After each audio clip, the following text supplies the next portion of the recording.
through precise tweaking and turning of knobs, I found it.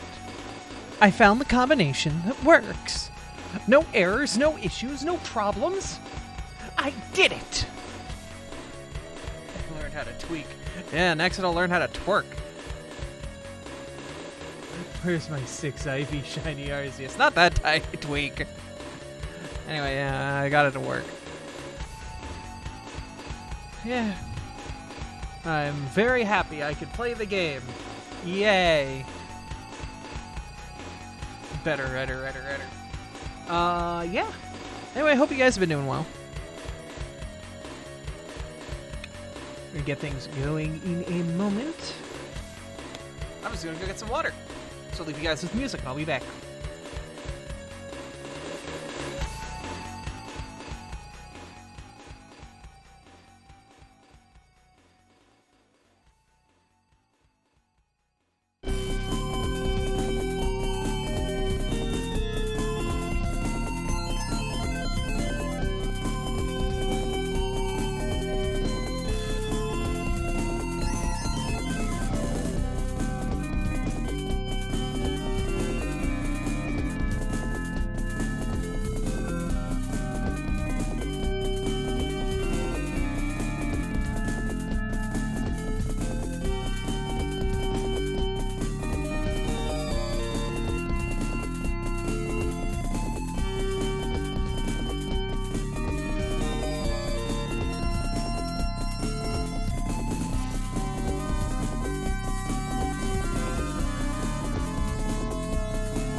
Alright, I'm back with water.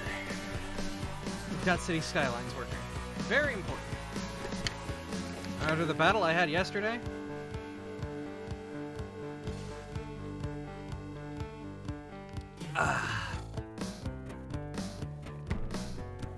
whew.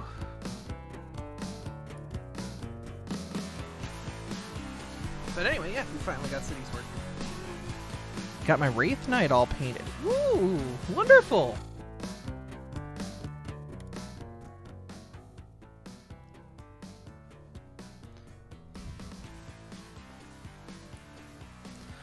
Alright, so we actually have the game running. I actually saved. I actually placed roads. No errors. I think we can actually play City Skylines without issue. I think we can actually do that.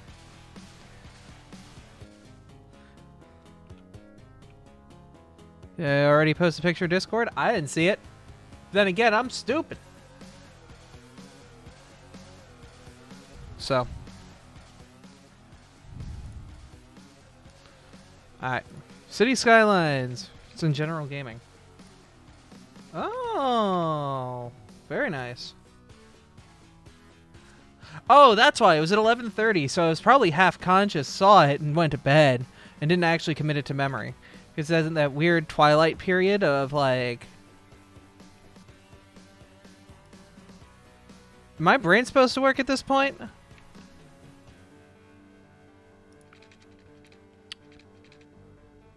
Hey, Sammy. How you doing? Alright, we're going to do some basic city skylining. Once again, we are making a starter town. The starter town exists to exist. It exists to make us money. It exists to not do much more than that.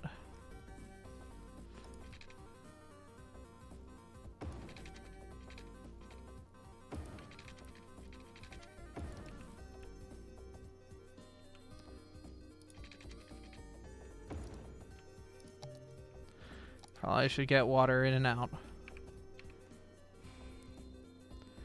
Kane cursed me with knowledge about your reward points. Oh, God.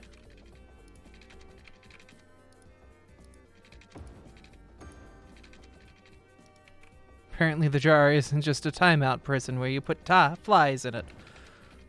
No, it is not. It's where miscreants put things that they enjoy. Be gentle. I haven't done anything to deserve the jar yet.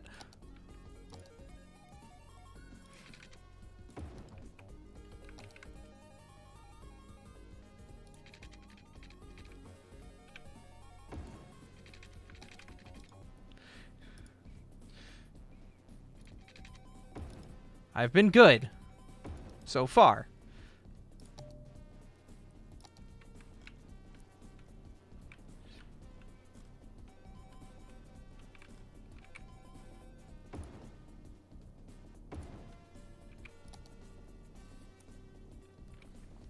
Other than jars and bugs when I was a kid.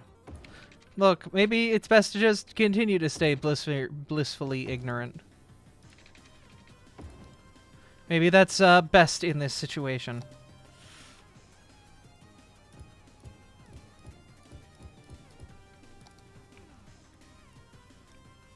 Hello, Bala? Is that the best way to shorthand your name? Balazar. Balazar.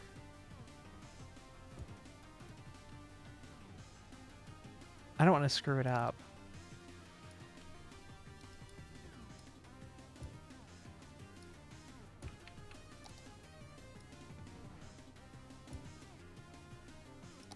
Though I'm pure and prone to. Yeah, Balazar. Cool! I didn't completely beans it. Just mostly.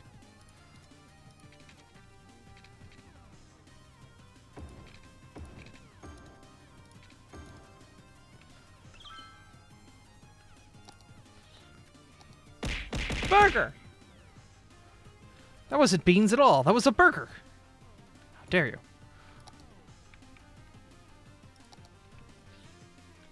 Excuse you? What the hell is this? Yeah, but once again, Starter Town. Burgers and beans. Starter Town does not obey the laws of what looks good. It just exists. Not that kind of Starter Town.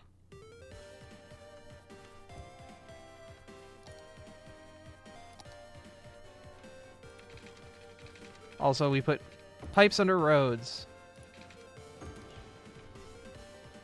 Why is there a tree in the middle of the road? I don't know. Why aren't you in the middle of the road? I'm not judging your trees. There. Moved him.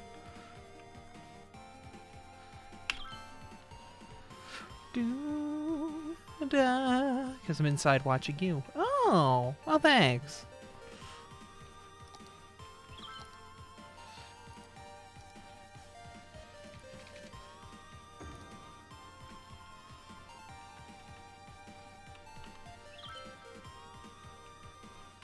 We're going to turn this off just to save money. Because we need float money.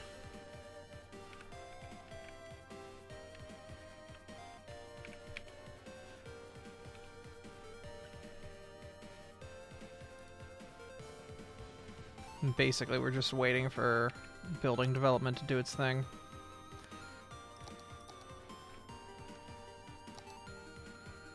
In a Pokemon RP subreddit, the wild posted Joshua naming Berg, which led to a whole debate about the ethics of feeding Pokemon human food. I mean, there are human-like Pokemon, so you would assume that most Pokemon that are at least in that egg group would be fine with most human foods. I mean, assuming they're, like, you know, certain things along those lines. That's why you can throw meat at me freely, and it's not going to kill me. But I would assume if you threw hamburgers at, like, you know, a Miltank, then you're causing the perpetuation of mad cow disease. And, well, ask anybody who's from Britain about that one.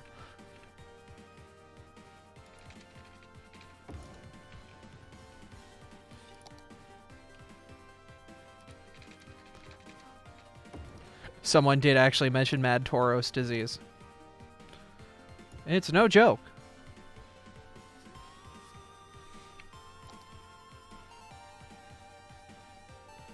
Be conscientious of your meat, kids. Don't know where it's been. You don't know where it will be. Alright, once again, Starter Town. Just basically using the last drippings of money.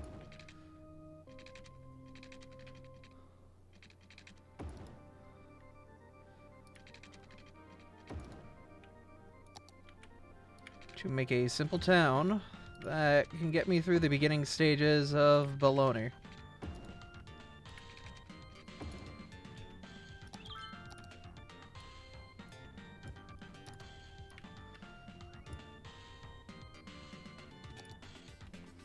It's got a lot to grow. A lot to go. But at this point, we're basically just fast-forwarding existence.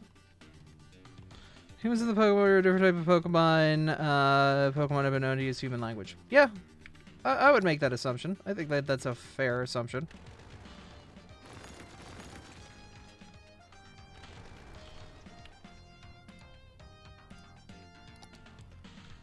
Humans and Pokemon sharing a lot.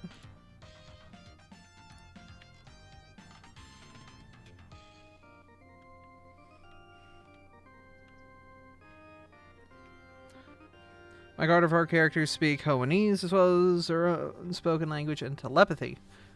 Quite a lot, according to the Canalave Library. Mm-hmm.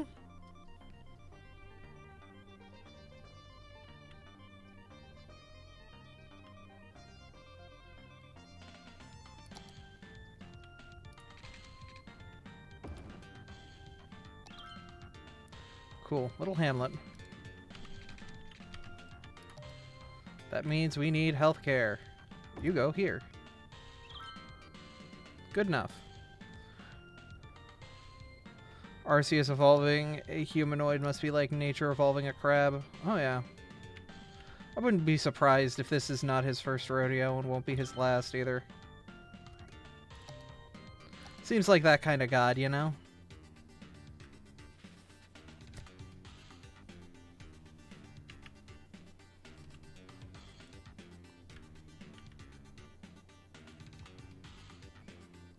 Was the shattering glass noise in your game or mine? I didn't hear any shattering glass noise, but there are noises similar to shattering glass.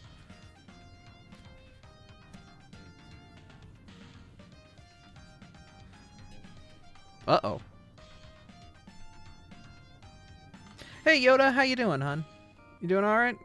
It sounds like you're about to fight Stone Cold Steve Austin. Uh-oh.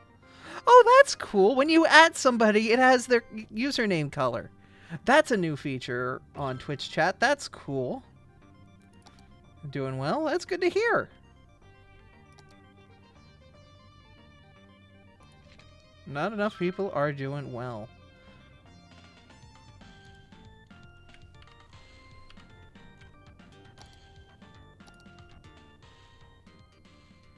My game involves magic, and there's glass magic, and it's scary. Oh, is that like the wizard sand game thing that I've seen people play?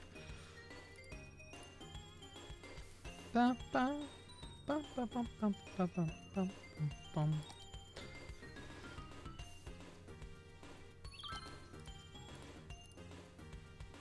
Do, do, bum, bum, bum, bum.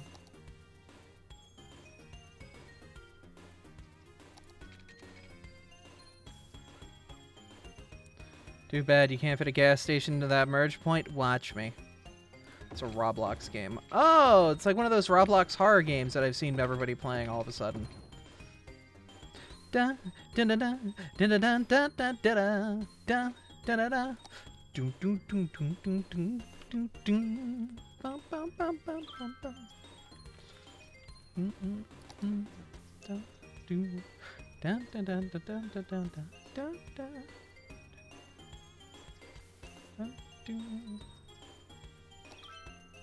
Okay, so we have emergency services, police department.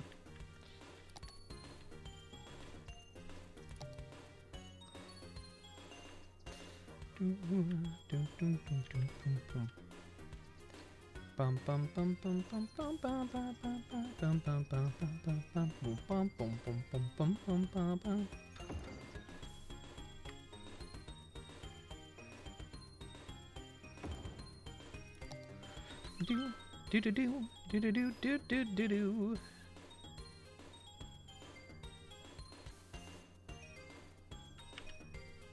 Alright, so we'll wait for the police department, but fire department's much more important. The fire department's important because, you know, fires can cause problems a lot easier than criminals, and cannot be solved by the people as easily as criminals can solve by the people. People can solve their own crimes, people cannot put out their houses.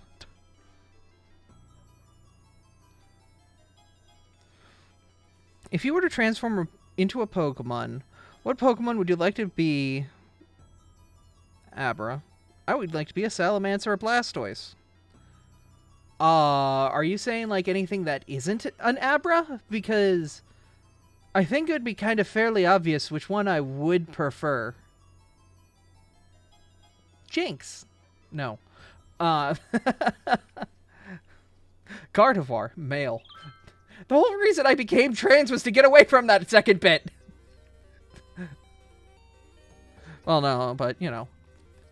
Anthro and Kajinka, things open up.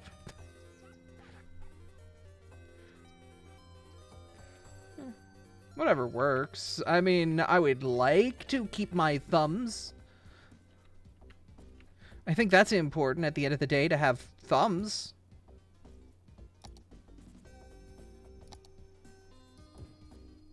So, as long as it's got that, I think I can survive.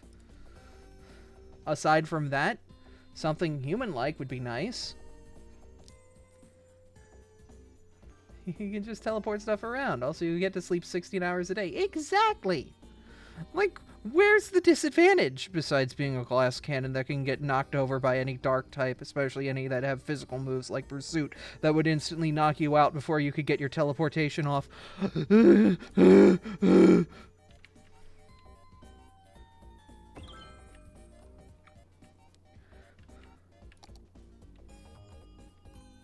I am not a Krusty Krab. Bump up people's taxes. Thank you. Give me more money. Money, money, money, money, money.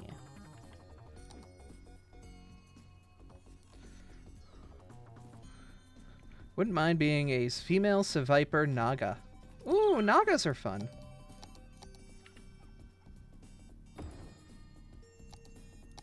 Hey, who doesn't love a good Naga?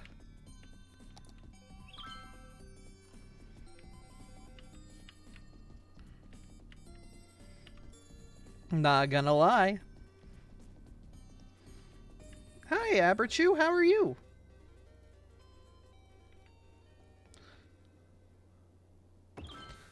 or put a high school here, just somewhere. Once again, starter town, ignore. This is literally just a very quick town to get things going. Well, just working. Understandable. Yeah. We're kind of like, we've got the new update in City Skylines. We've got all the mods that we wanted to work with.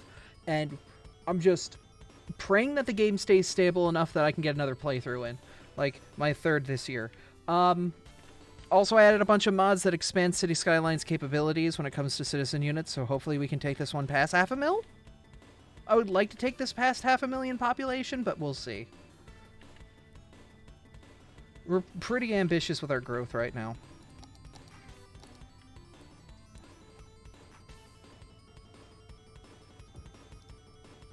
Snake Tars.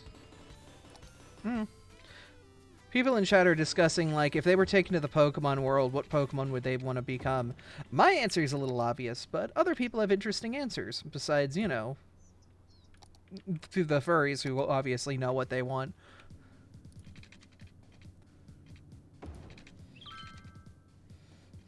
Know what they want and have a full ref sheet at the ready. Not calling anyone out, especially not myself.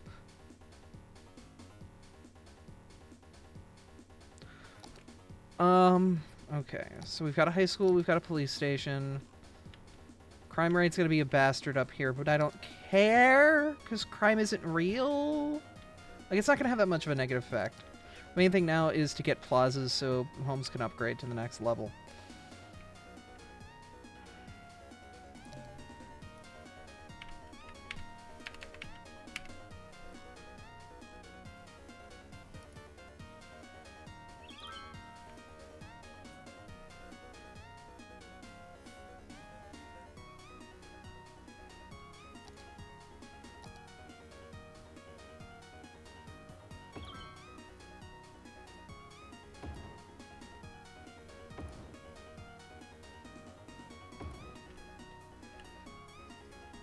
Octagon.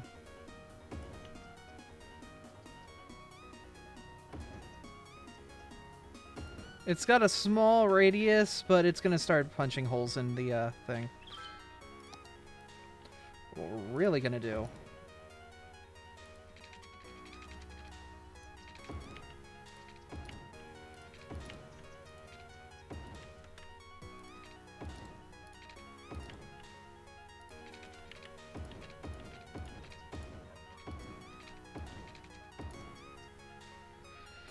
Punch some holes in this development cost is get some better parks. Once again, starter stuff. This is stuff not meant to last, not meant to look good. It's just meant to get us through the beginning section of the game.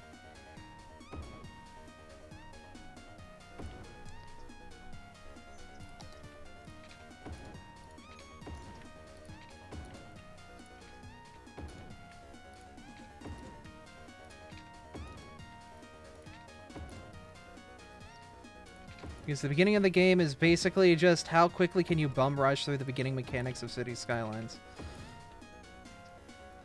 The new Pokemon Sprite Doodad thing is fun. There's a full game based on it. I've played it on stream. It's really well done, and the base sprites are nice, but you can get community sprites as well that add a ton more.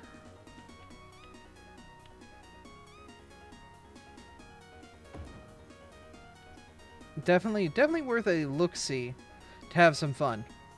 Pokemon Infinite Fusion definitely is a fun game. Just note that Pokemon Company International is probably not too keen on its existence, and it might suddenly stop existing someday. So don't get super attached.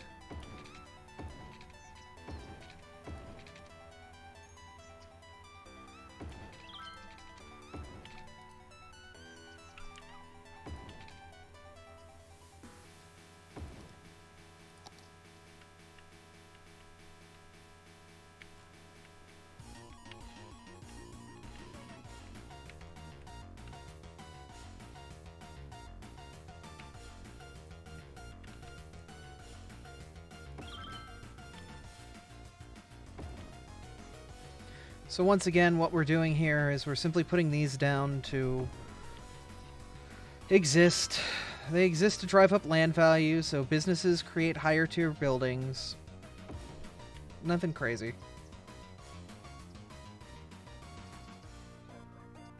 Alakazam Gardevoir fusions look nice. Oh yeah, no, there's a lot of very good fusions.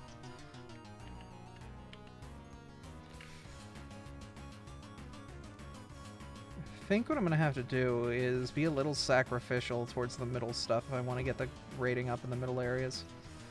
Which I mean is fine.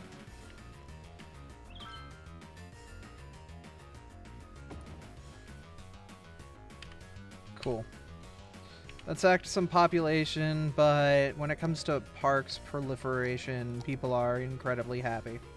Aside from up here. But up here is useless to me. Like, it's just dead space. We'll figure it out as we get more stuff up here. Cool. And now there's a massive need for more housing. People want to live here. Okay. Well, that's their grave. They went nuts with Starmie fusions, turning everything into gemstone golems. Hey, it's important that they have fun. Am I lacking power in some places? No, but people are lacking God, and by God I mean gun. And by gun I mean the police force. So let's give them what they want, what they really, really want. A gun. Alright, at this point, we take a loan, so that way we can pay back a loan.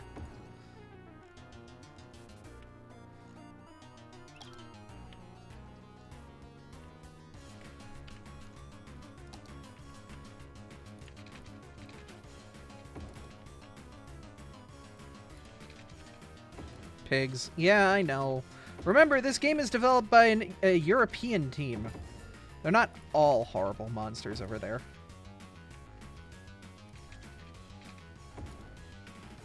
As I say the same joke every time.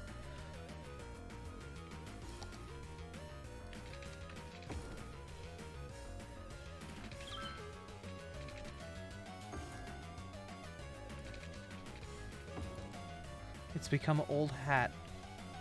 Anyway, people want to move in. Sure. Your funeral.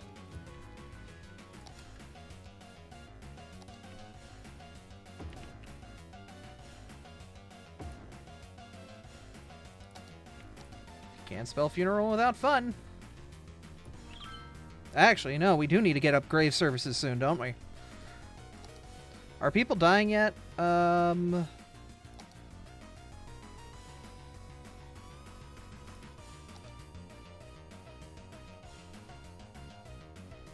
No, people don't die until a little bit later on.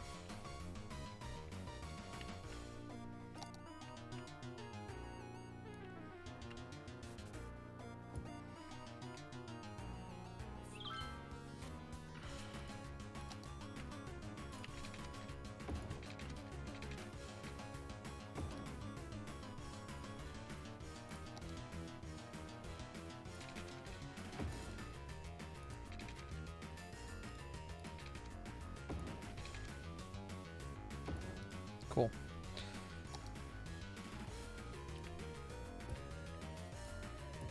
I'm gonna assume that I need water pipes down here. Yes, I will.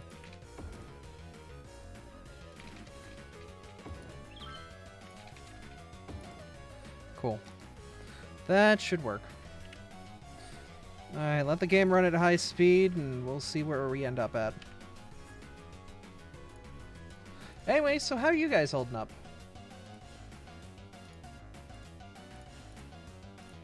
How are you guys holding up? Where are you guys holding up? We need to know. We're coming to get you.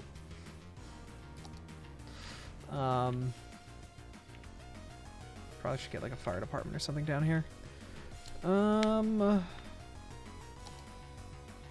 Get garbage. Hack out a tangle of browser tabs and doing horribly. Oh god.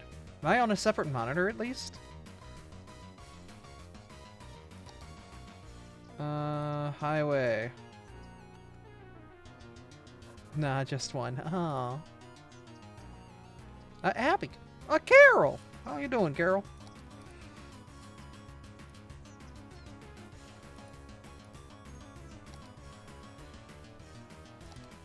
Okay. Alright, well that at least keeps traffic flowing, relatively speaking. This is a bit of a painful intersection. Once again, we'll make it work, I think. Like, once again, starter town. Not meant to exist super long. Just enough to get set up. Airport areas? For what? I guess Boomtown has a lot of base stuff that we kind of need to worry about. Like waves. Where are we gonna put the dead?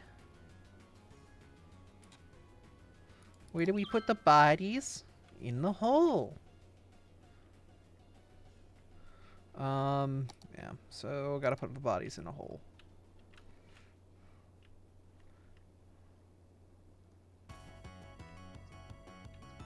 Put the bodies over here.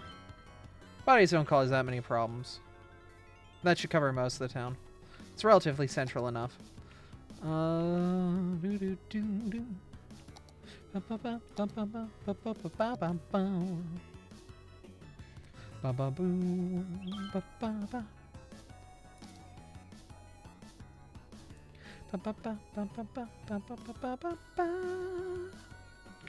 Okay, we could do a bus line just to kind of help this area have some transportation relievement, but I think our only transportation issue is this miserable intersection right here, which we'll fix. We have to find a better way to get people into our industrial area.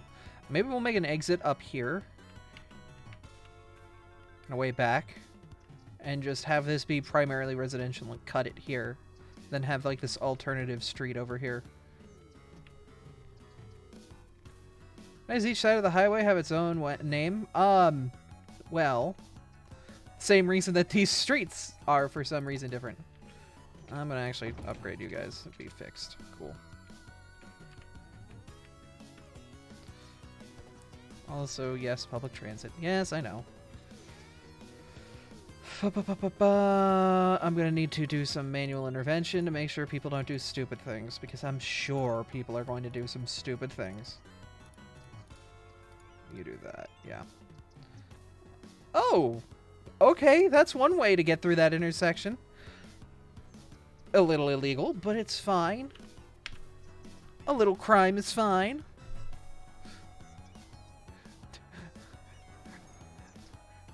Man just said, nah, and drove on over through the way he wanted to. I can also get rid of these nodes and use node controller to make this a little prettier. Driver can have a little parking violation as a treat. Well, that's not really parking. That's more of just a driving violation.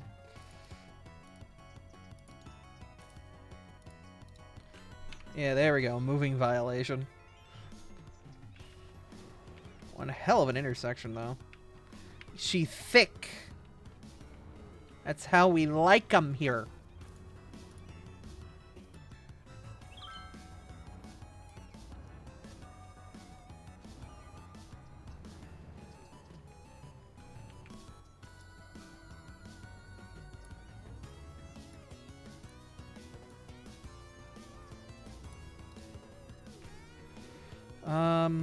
Yeah, and if we really want to be fancy, I can use intersection marking tool to just be like, I want a solid, so I hold down shift.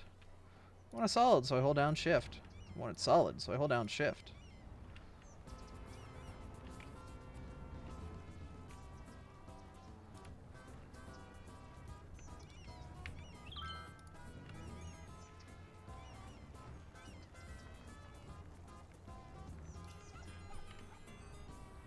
Got a giant barbell steed. Huh. Nice. We have power issues. I don't know where you can catch those. You know where you can catch me? Fleeing town.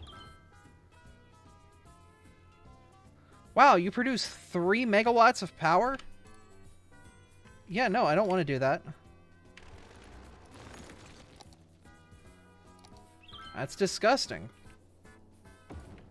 You cost less and do more.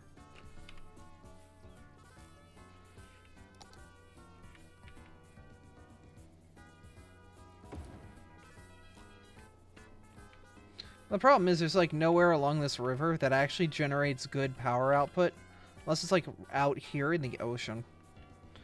So I could The problem is, it's like, if I run our power line from, like, out here to here, that's actually not that bad. It's about the same cost as one of these units. Alright, that's not horrid. Seeing as these guys are 6. Yeah. Okay, okay. Next time we'll go and make one of those. This is fine. We've got money. Money to burn. But speaking of burning...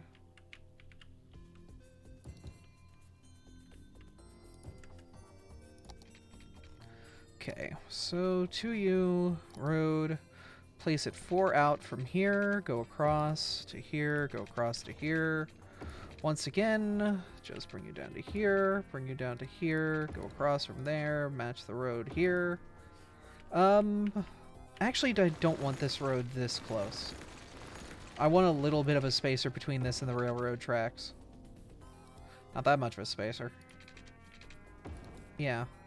I don't want the citizens right up on the railroad tracks. Like, if anything, that's just, like, miserable. Nobody wants to live like that. And we'll put a couple passways to get through without causing too much of a problem. Because we want people to get through this space.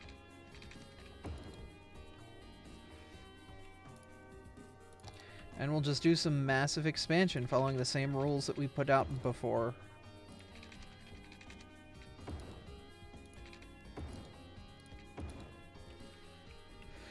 Do, do, do, do.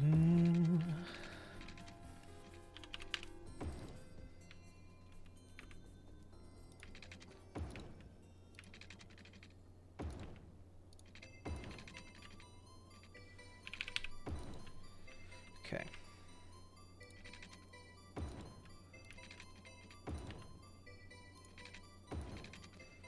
Just quickly ripping through some roads, making an expansion. We have 40k left, so let's get this thing the required elements it needs. Water! Over here. Once again, base town, simply here to make us money, does not actually represent what our, like, core town will be. She just exists to exist. I want to make some money. I'm not building a story yet.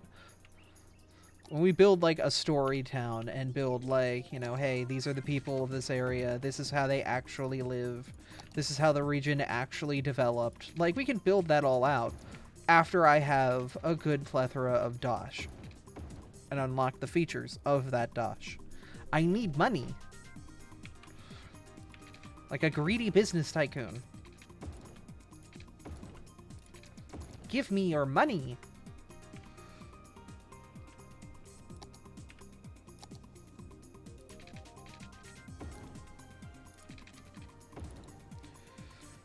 Got to have money. Exactly. We will put a graveyard in this part of town down here. I do not care about the dead, so they can deal with it.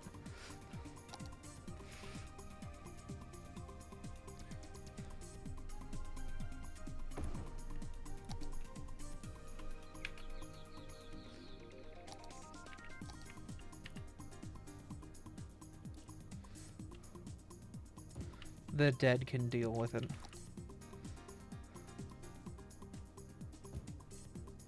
Okay. That's going to be a little weird, but I'm going to use disable zoning and overwrite this right here.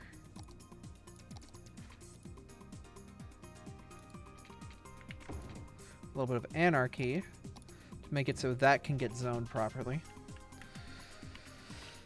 Fire department's going to be upset it doesn't have power. That's fine. It will get it eventually.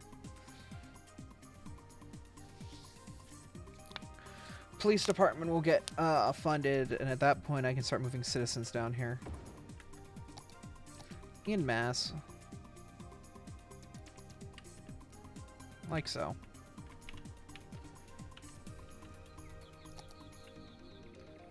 Yes, and power is getting bridged across, so we don't have to worry about that. Cool. Alright, at this point, we just gotta throw some parks down.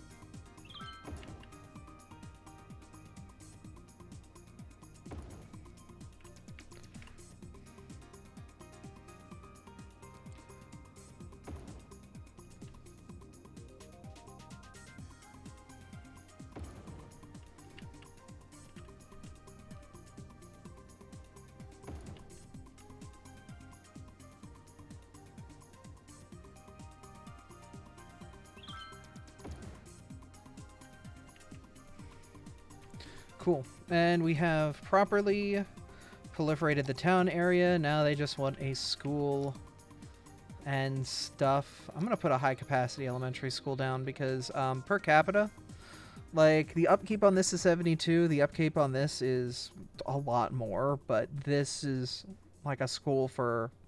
You have to multiply that number by 20. And 20 times 72 is... Oh, okay.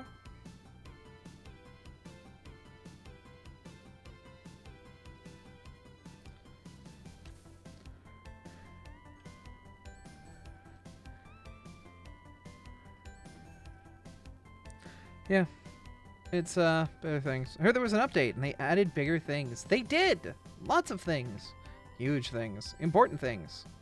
Lots of good things, though. We're gonna take one loan to pay off another loan. And then this should allow us to kill this school. Because we have this big school down here.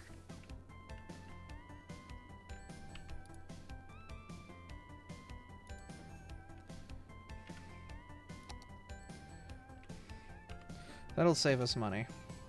I love the idea of taking a loan to pay off another loan, but that second loan that you take out is significantly more disastrous and like, huge. It's just a valid strategy. As horrible as it sounds. It works. It gets the job done. High school, we don't want our kids being too smart, so one high school's enough. Power issues are corrupting and erupting. Let us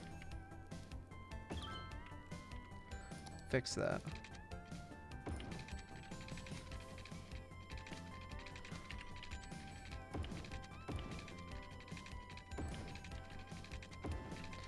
Put these along the shoreline.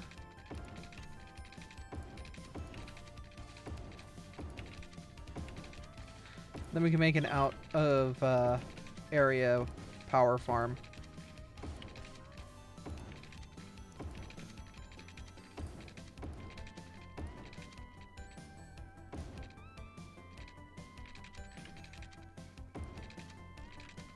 How far are we? We're still a little bit out, but it's fine. We'll get there, we'll get there. So, over here. Up there, down here, over this. Just bring this all over to here.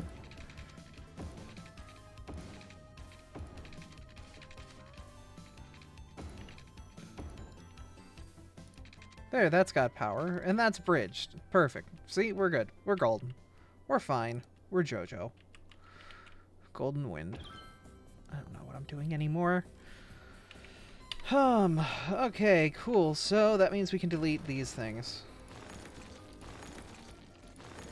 Save some money on that end.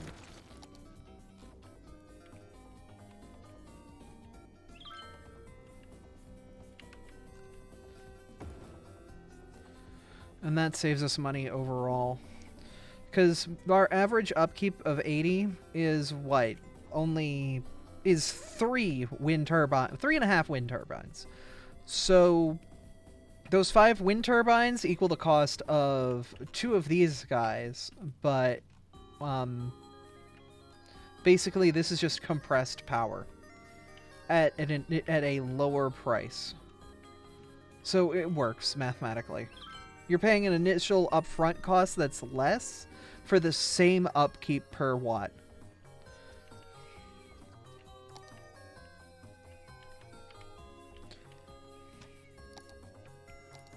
Once again, just quickly getting things set up here. Alright, you guys have schools, you guys have fire.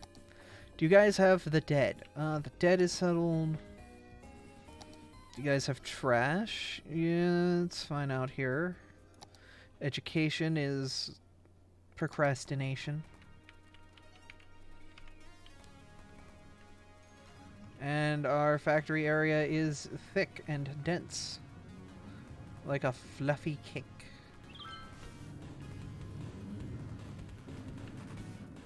If I rotate this, is that gonna... No.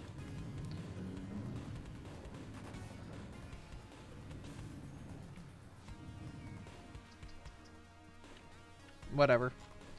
We're letting this industry be its default baseband self, because I don't care.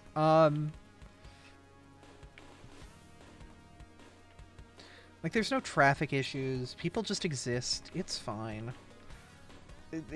Once again, we're just waiting for population to get in and for us to get to the next milestone. So we can kind of crush what we have going on. We got Busy Town next, which allows for a whole lot of stuff. Trams, bus lanes, bike lanes, whole bunch of good stuff. But Big Town is usually when the game kind of cracks wide open. So, pretty much just waiting for that point. But for now, something else we could do is we could put a criminal. Okay, the cops are in. Cool. We could change out this trumpet for something that's like a parklo or something and start building over here towards this mountain. Could be something we do. What industries are over by this mountain? Because we probably want to start playing the industrial game. A lot of ore. Oil over here. Alright. Oil down here. Alright. A lot of farmland. Alright. You have a headache. Oh, I hope things get better, Kuro. Or I hope your headache alleviates itself.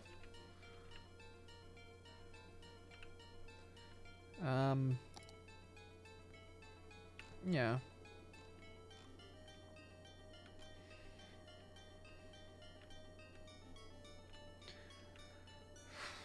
Okay. So what is this region that we're starting at? Well, okay. If there was going to be a city or town that started here, it would probably be along this flat shoreline here up at the crest of this hill. Probably would have, you know, the settlers here would have been like, you know, of the two areas that we want to settle, motel Wi-Fi sucks. Oh god. I'm sorry.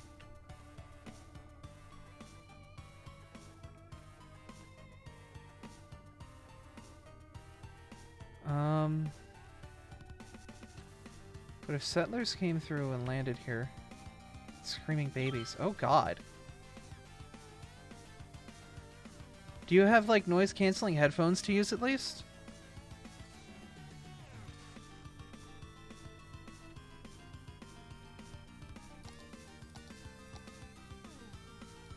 Or at least headphones that work well enough?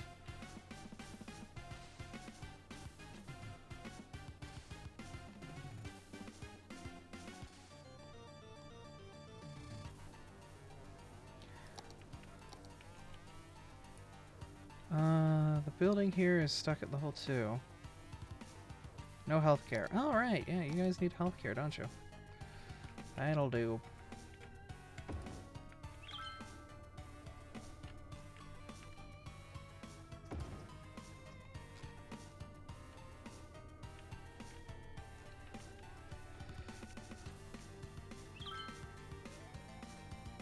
Oh, you had to drop me down to 360p, my god.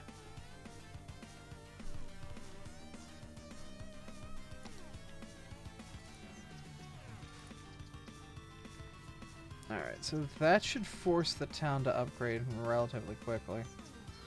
You want postal service. Right, that's a thing. Forgot postal services were important to a town.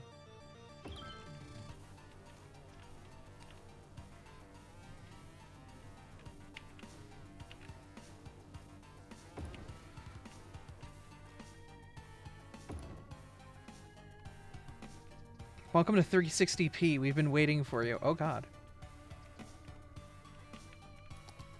Oh god, it's all poop.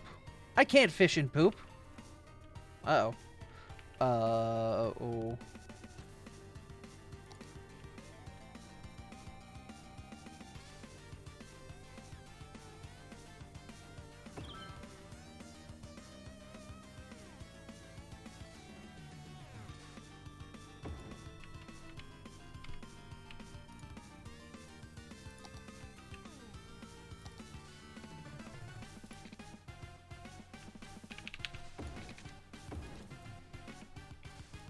But, yeah, guys, if you want an awesome piece of artwork and you need somebody who is a wonderful artist and wonderful friend, Kuro.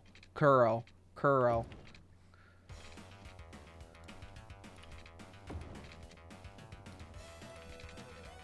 Kuro needs support, and if you guys have the ability to give some, that would be appreciated.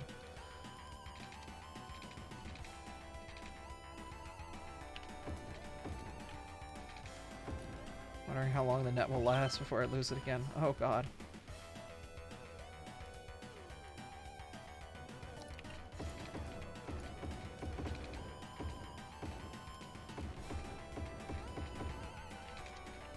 Is it one of those things where, like, you had to sign in and it totally felt scummy?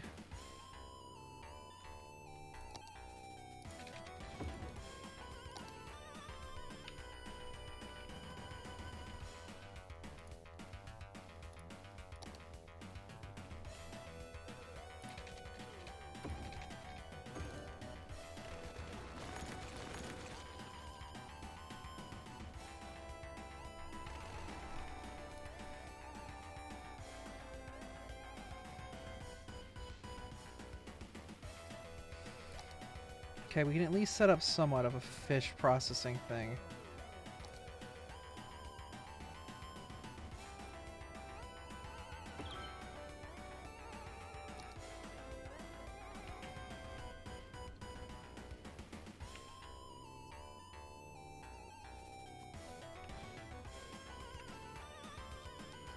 Oh, fish market not too happy down there.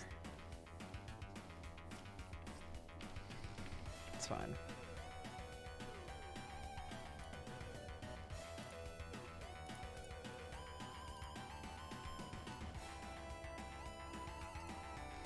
More workers we get, the better.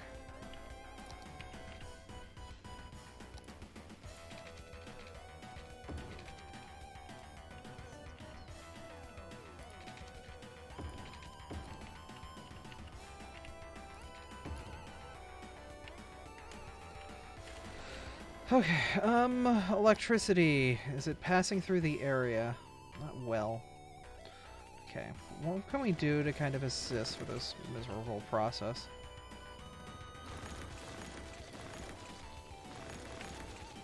We can at least get rid of the electric wire that exists out here. Reclaim some zonable land back.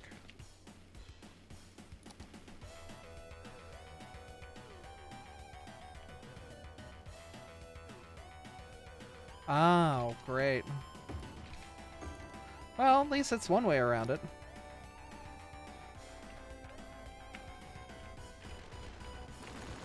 I'm gonna do a full refund on these roads. I'm gonna fix this. Because I hate the asymmetric zoning.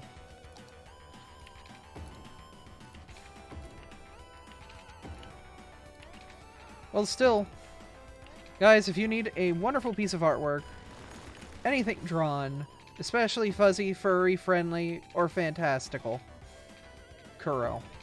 Kuro. Please support Kuro.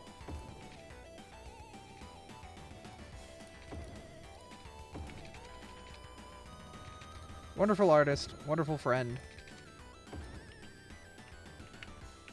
Deku. They get the Abbey seal of approval. I bought the guys here pizza for dinner because they had no food. Oh. See, that's the kind of quality person you get when you commission Kuro.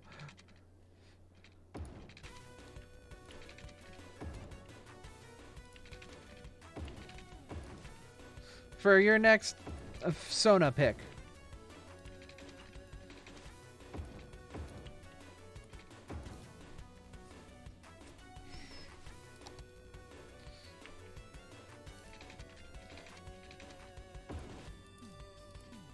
Distance too short. Nothing's too short.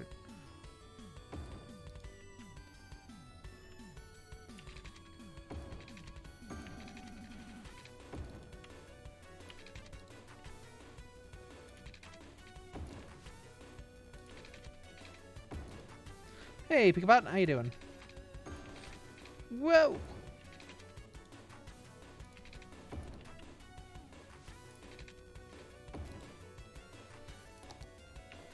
Okay. This whole area is going to be parkland, well, more just residential expansion. Expansion? Oh, whoa.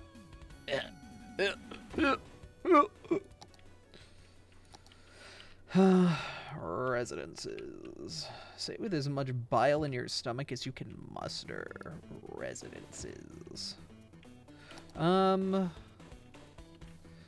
people need to live places, I guess.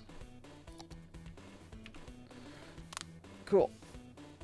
That should get things kicking again. How many people are dead? 60 people are dead. That's about normal this early in.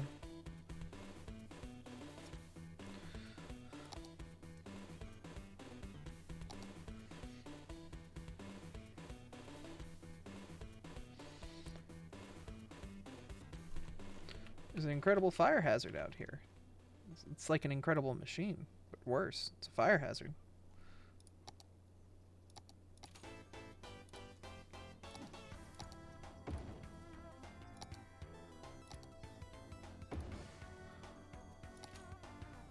Cool. It'll last us for the time being, get us through this part. Yeah. Plus, the more workers that show up, the faster these will do their processes and create goods.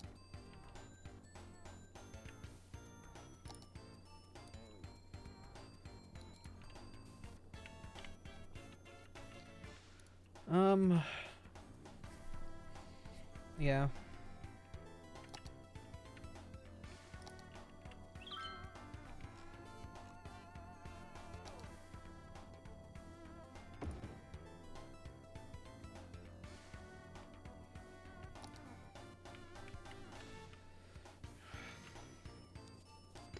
Basically, it's just sitting here and waiting at this point. Rushing the early game, getting through it, and then we'll be golden. You know? It's always rushing the early game. That's how it is, you know?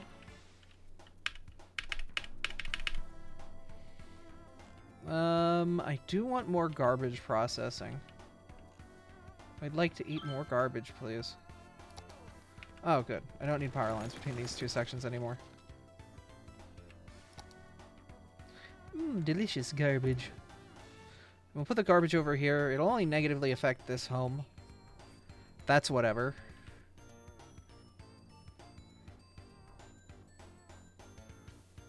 Disaster coverage, radio coverage, noise pollution, abandonment, death care. Hi, Zero. How you doing, hun? Hope you're doing alright.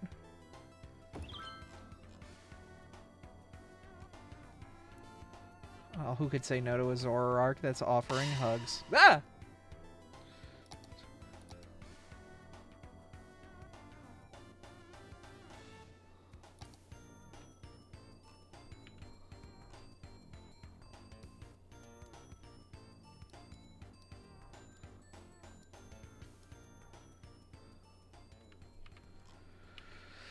Alright, this area, how are you guys doing? What is stopping you from leveling up to the highest level of housing? Teaming with a potential Minecraft server and playing and streaming on. Nice! Things that you want. You want a college. You want radio and disaster. You want noise and abandonment.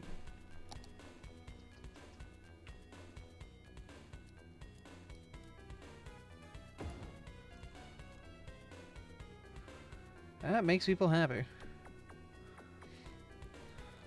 Modded server works with 3 biggish mods. Got potential. Nice. Alright, that keeps the people happy because they've got radio coverage. That adds to their ability to upgrade to the next house. Yeah, you can see a bunch of houses upgrading because they've got radio coverage now. Now they want disaster coverage, which... What do you think I am? What do you think you are? I am.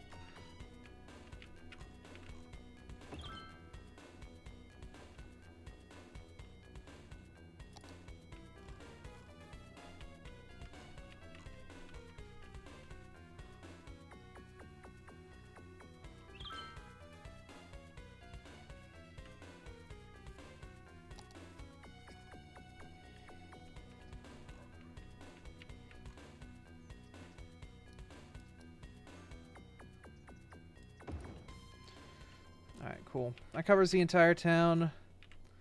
Radio coverage is good. People are happy. That means that houses will continue to upgrade. What's next? I guess elementary school coverage out here is a little weak. It's fine.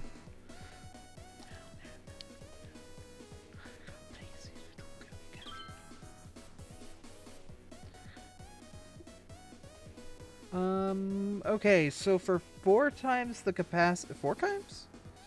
6 times the capacity, we would pay an upkeep of 5 times. So, long term, this is a savings. Short term, it's expensive as hell. Long term, saves us money. Follow me, set me free, trust me, and we will escape from the city.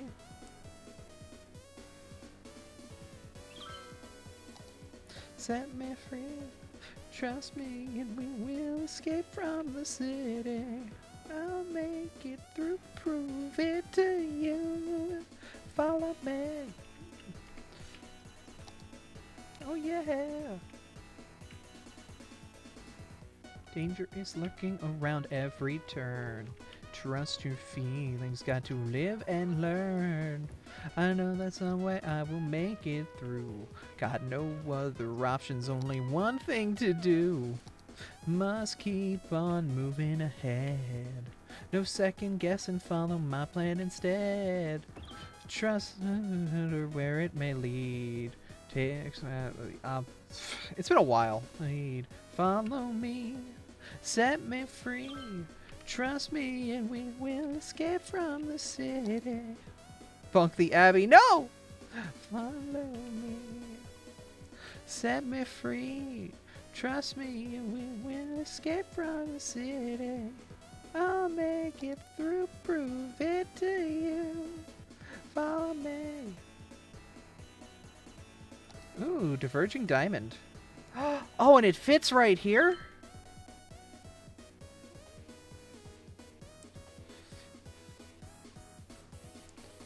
Oh, man.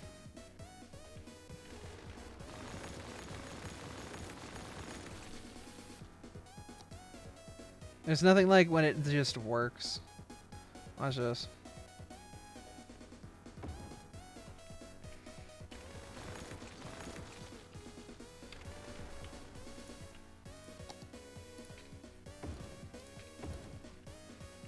Look at that, it just works. Just plop it in, it's already set up, it has all the good stuff.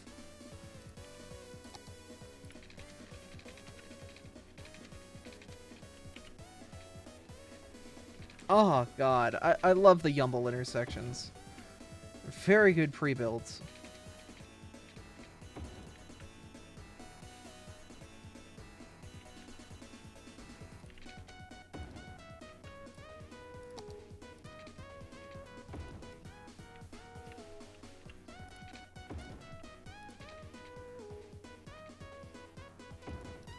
Cool. That adds a little bit of easier access between the two areas. The diverging diamond is such a very fun and interesting intersection, because moving straight through this diverging diamond intersection means that you go here, you go this way over top of the diamond, and then you cross back over. It's a very interesting way to set up a rural intersection that's not super high capacity, but you want to like maintain a low amount of bridges. And this definitely keeps a very low amount of bridges. You do a very minimal amount of digging and a very minimal amount of bridge to get across. It's very good for low-income areas. The main issue is... it's people having to go backwards on this bit. And people are stupid. So having people try to go backwards over through this road in a video game is easy. Reality? We don't talk about it.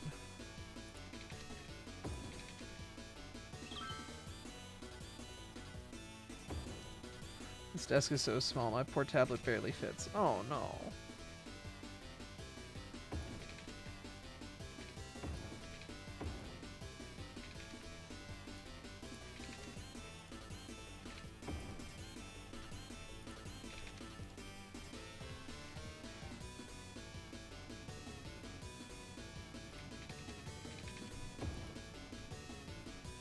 Oh gosh.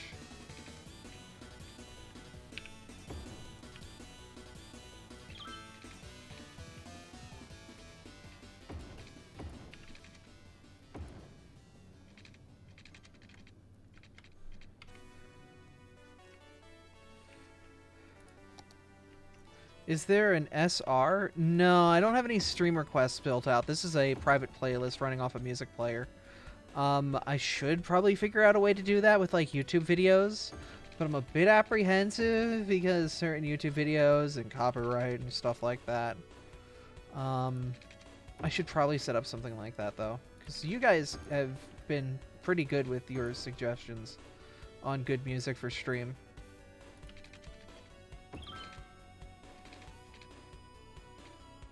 Okay. It's all good.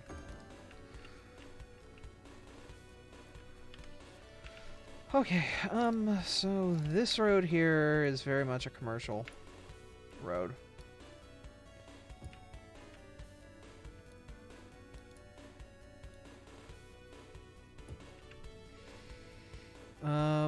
We need to fill this in with industrial.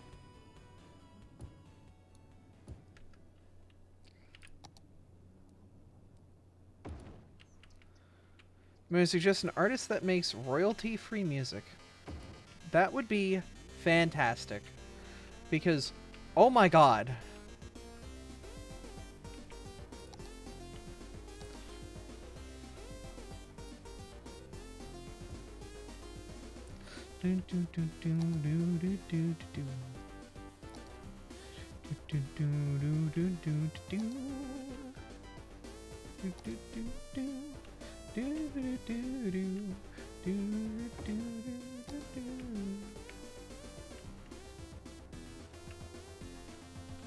Bum bum bum bum bum.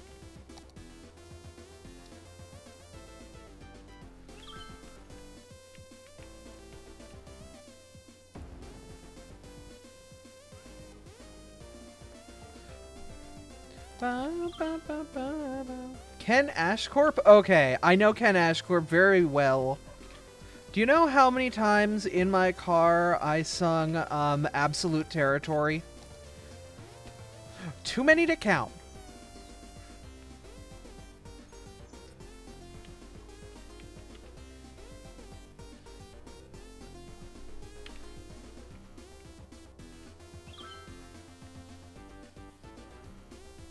Yet I can't recall the lyrics at all at this point in my life. It's about right. His music is good, yeah.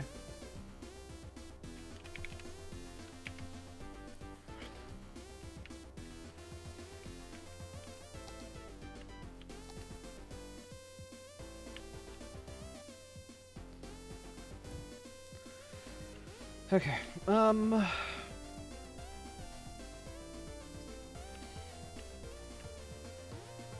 Squeak. Oh, good Squeak. I should set up, like, noises and stuff for you guys to make.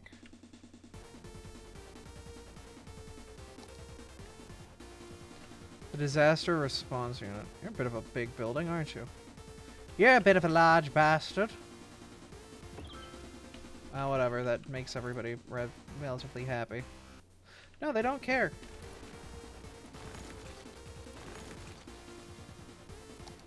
Never mind.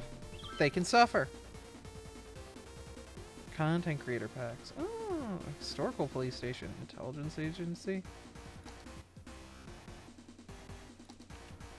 Oh.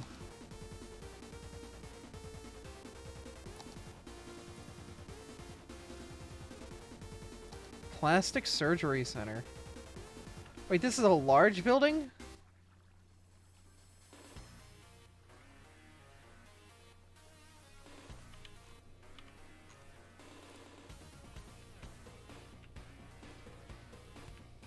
Alright, well.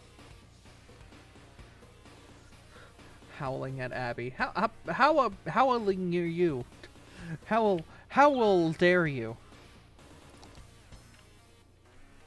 Alright, are we near the next milestone? Because that's the one that actually gets all the good stuff. We're gonna actually crack our knuckles a bit.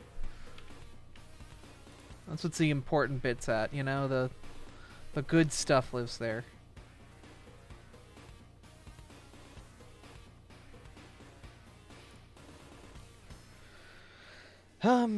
Okay, so wow, we built this city in an hour.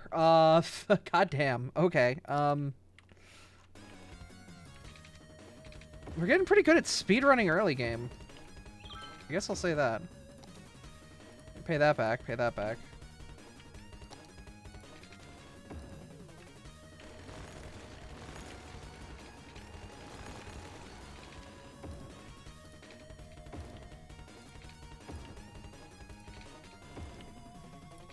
Yeah, da da da da da da da da da ba ba ba. Ba da da da da da da da da da ba da ba ba da ba ba do ba ba ba.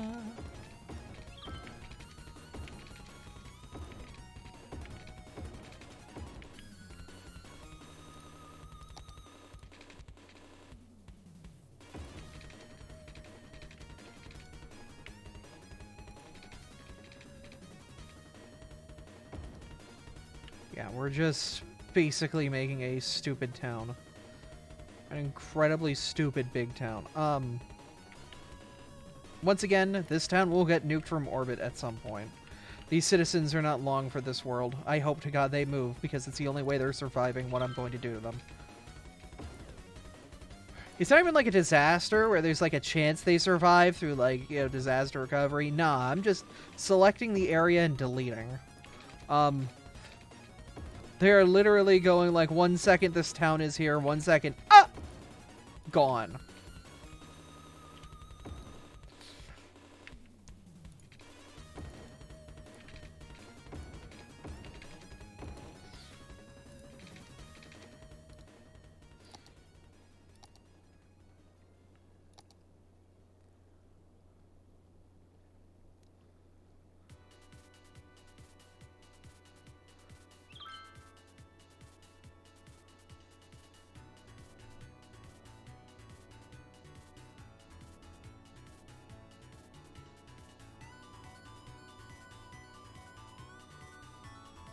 Give me money.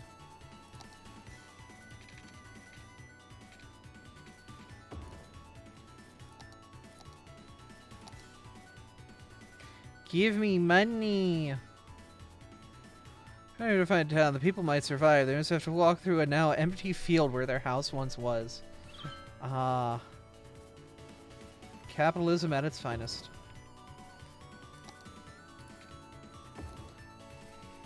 What happened to your house? What house? Smiley face.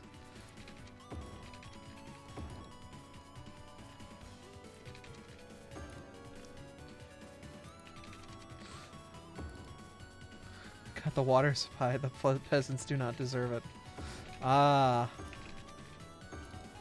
Now you're thinking like royalty. This is why you people punish me. My community punishes me because I do these horrible things to these fake citizens, beings. What happened to your house? What house?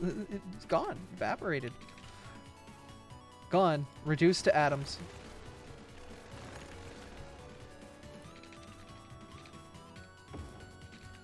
House? Question mark. I'm gonna stop talking like that. Brings me back to a time I wish I forgot.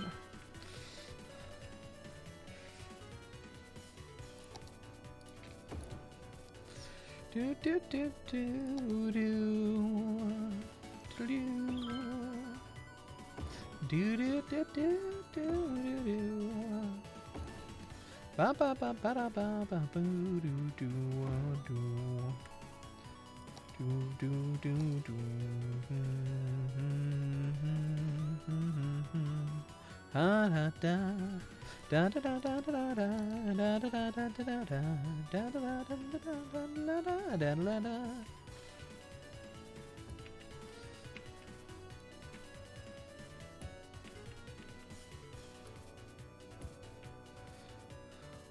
Mind elaborating on the Tark time?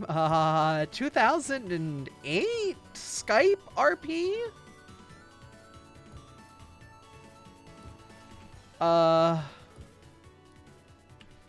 That kind of era? Any of you who remembers Skype? And the horrible atrocities we committed against literature?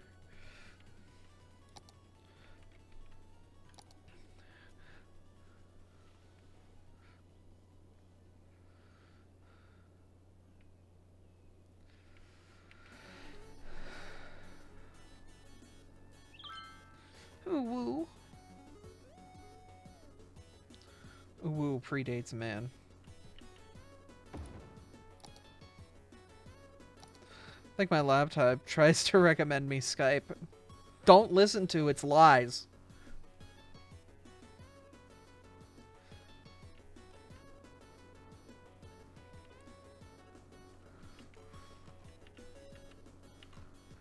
It's trying to convince you to install a mistake. Time to take out a new loan. Because I'm lazy. Ba, ba, ba. Ba, da, da, da, da, da, da, da, da. A Discord. Skype would be pointless. Yes. And there's nothing else you use Skype for. Ba, ba, ba, da, boo. Skype still exists, or I'm getting nuked whenever I'm moved to Discord. No, it's a Microsoft product. There's Skype for Business, if you believe the sentence is real. Skype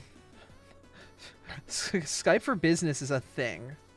They tried pushing it alongside Teams for some reason as like a calling client, even though Teams can do calling.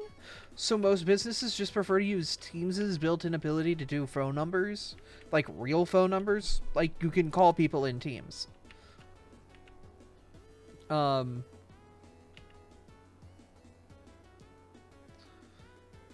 Skype was supposed to be like the original solution before Teams had that functionality.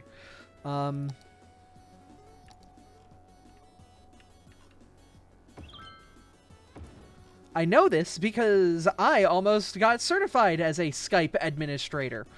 Ooh, best thing to avoid in my life. I decided to focus on Exchange instead.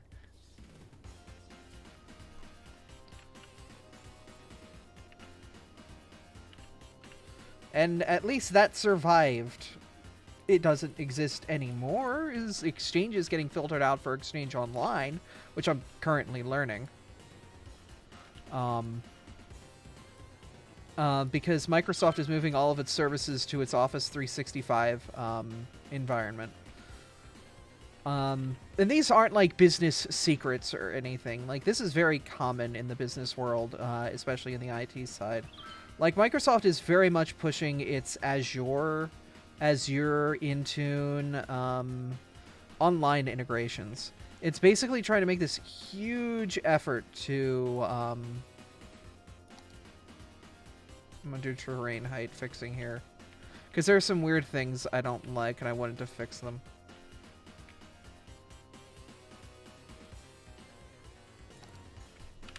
There you go, that should do some resolution. Make things look a little better. Or the game will pause. This is fine. There we go. Game's back.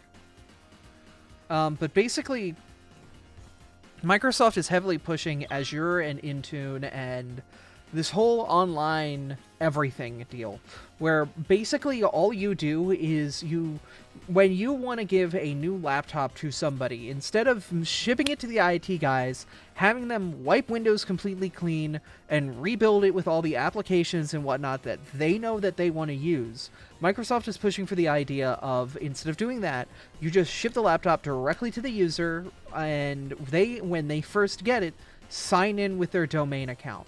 They're john@job.com, and they sign in with it. And once it's signed in, it automatically enrolls it in Azure, which connects it to the domain, which connects it to all of its pre-login stuff, which preloads all of its, like, hey, turn off this function, give it this background, all that business crap. And it also loads Intune, which installs all of the applications that it wants. Dang!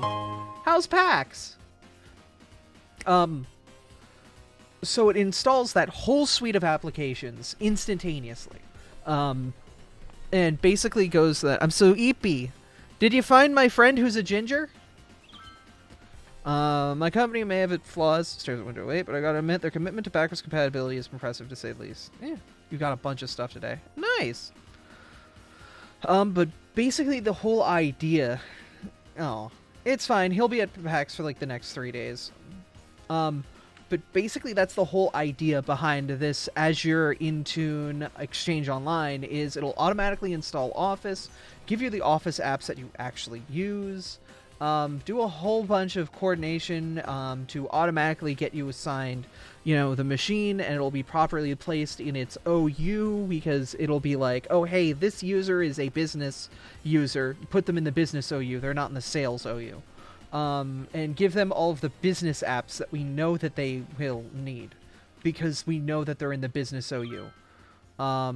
Basically that's the whole point of it, is to expedite that whole setup process into automations. It doesn't kill our jobs because from what we've seen of it so far, it definitely needs a lot of hand-holding from techs like me. So my position is pretty safe right now. Because it's buggy as hell, doesn't work right, and needs our help all the time. Especially when it loses its, like, certification with that side, and Microsoft suddenly is like, oh, hey, we don't trust this device, we're going to stop giving it anything. So you have to delete the device in Azure, delete the device knowing that it is part of this environment, and then recertify both sides at the same time and hope that, you know, Microsoft has decided that in Microsoft time, which is an official, like, we're learning about Microsoft time in, like, the Udemy course. Microsoft time is basically, Microsoft says 15 minutes, it really means an hour.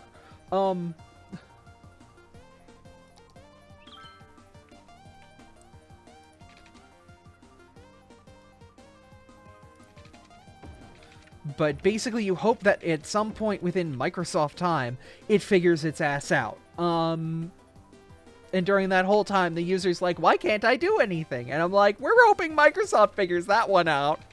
Because it sure as hell does. We don't know anything on our side. We're just hoping it does. I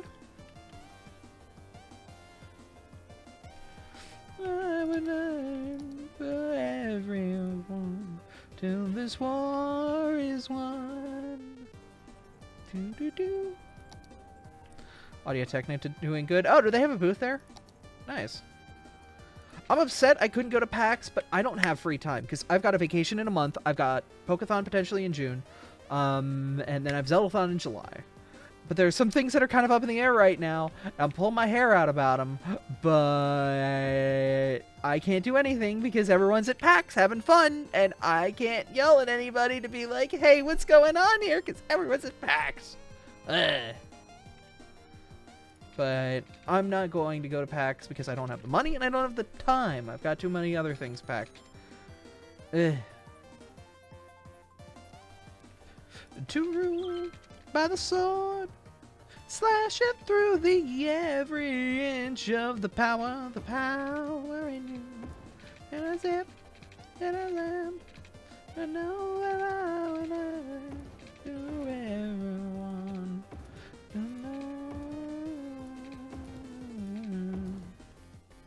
Night of the wind.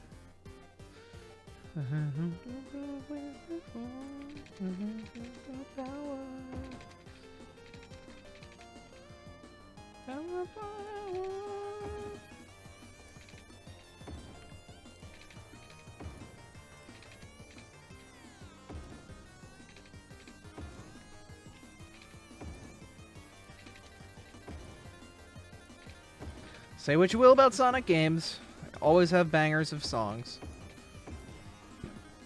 Except for the RPG. We don't talk about that one. Whoa. The RPG made by BioWare. Ugh.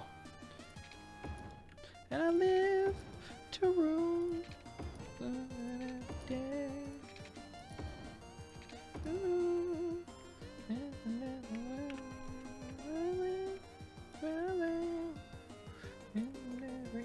and each and every one. This one is one. There we go. Fix that up.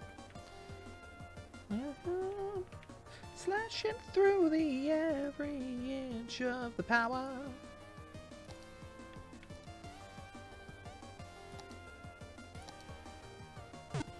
Oh, thank you for the follow, friend. I'm just kind of vibing, quickly drafting out a city, so that way we have a source of income, and then we'll suddenly make this entire town cease to exist once we have our real town up and running. We're basically just kind of putting this down the line until we've got, like, probably a good 10,000 people.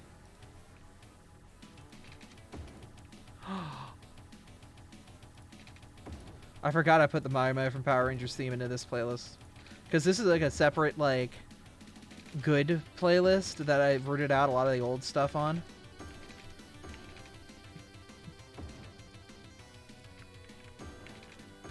They've got a power and a force like you've never seen before. They've got the ability to even up the score.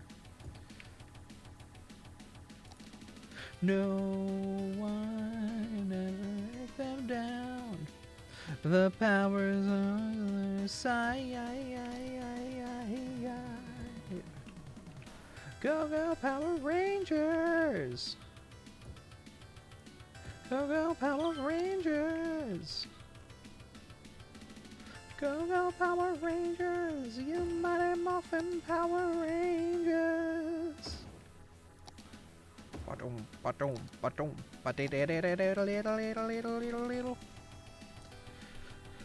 Alright, so yeah, we're just plopping mass residences down, waiting for the population to get to the point where we want it to be.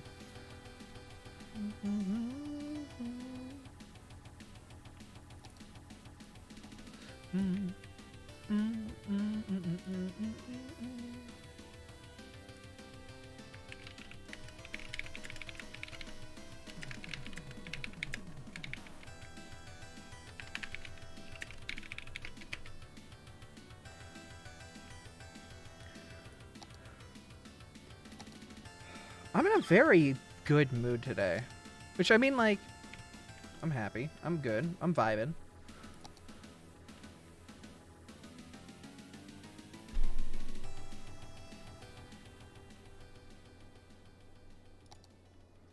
Hope Skyline 2. Yeah, I'm interested.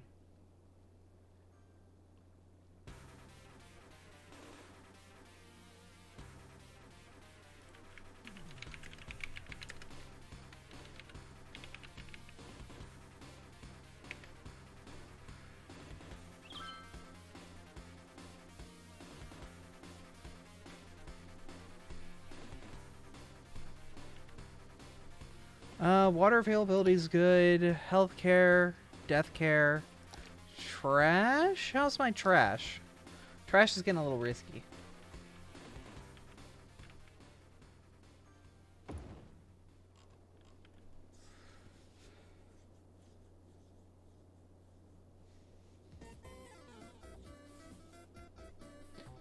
Ba ba ba da da da da da da. Ah, good. We have algae farms. That's just better.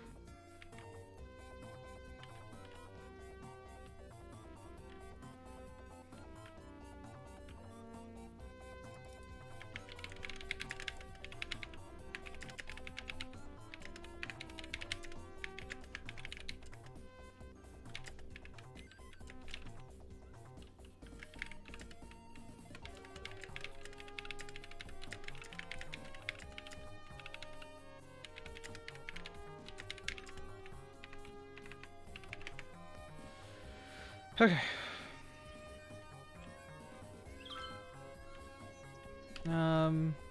Yeah, no, we always have fish, so that's good.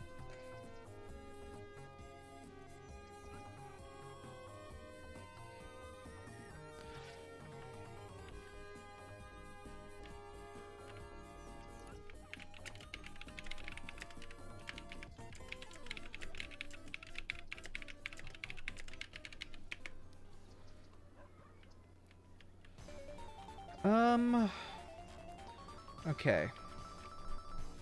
At this point, I think this area is kind of just self-sufficient. Like, not much else we're doing out here.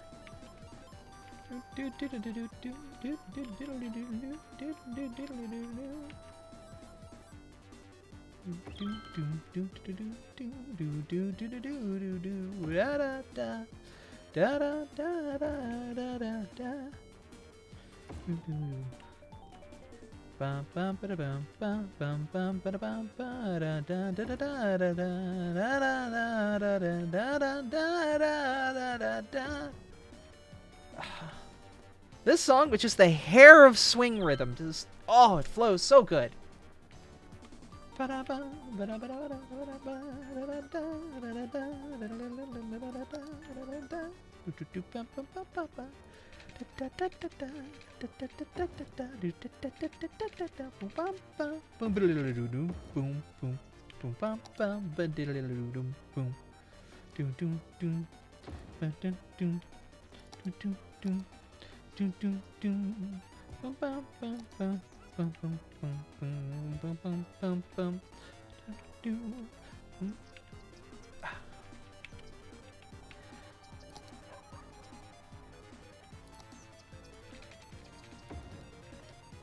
Alright.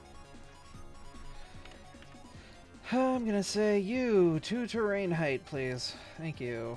This is a miserable road. I hate it. I don't like it, but whatever. We're just waiting for this area to hit the number. Alright, where are we gonna actually build our town now that we've got our starter town situated and we don't have to worry about this area financially? This will just exist, make us money, and there are criminals everywhere. Good! Why is there a crime wave? Yeah, we won't see much until October, November, but I'm assuming with Skylines 2, based on how they did it the last time, we'll get a drip feed.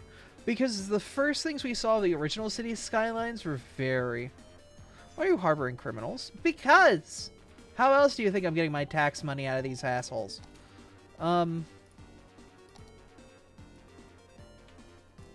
Yakuza up in this shit. No, not Fred!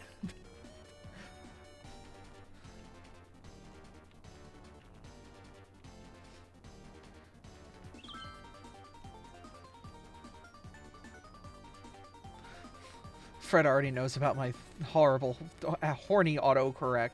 Last thing I need is him doing a deep dive and finding secrets that definitely are not things I accidentally have talked about on stream that have revealed the true power level of my ass. Anyway. Alright, where are we going to build the town? Pornog? No! Shut up! Yeah. The main thing is just trying to figure out, now that we're here... Look, everybody's a little bit... Well, most people are. It's safe to assume that people generally have a lewd side. They don't talk about it, but most people have the full gambit of desires that most humans are born with. And they should be accepted and, you know, cool with society. People have needs. That's fine.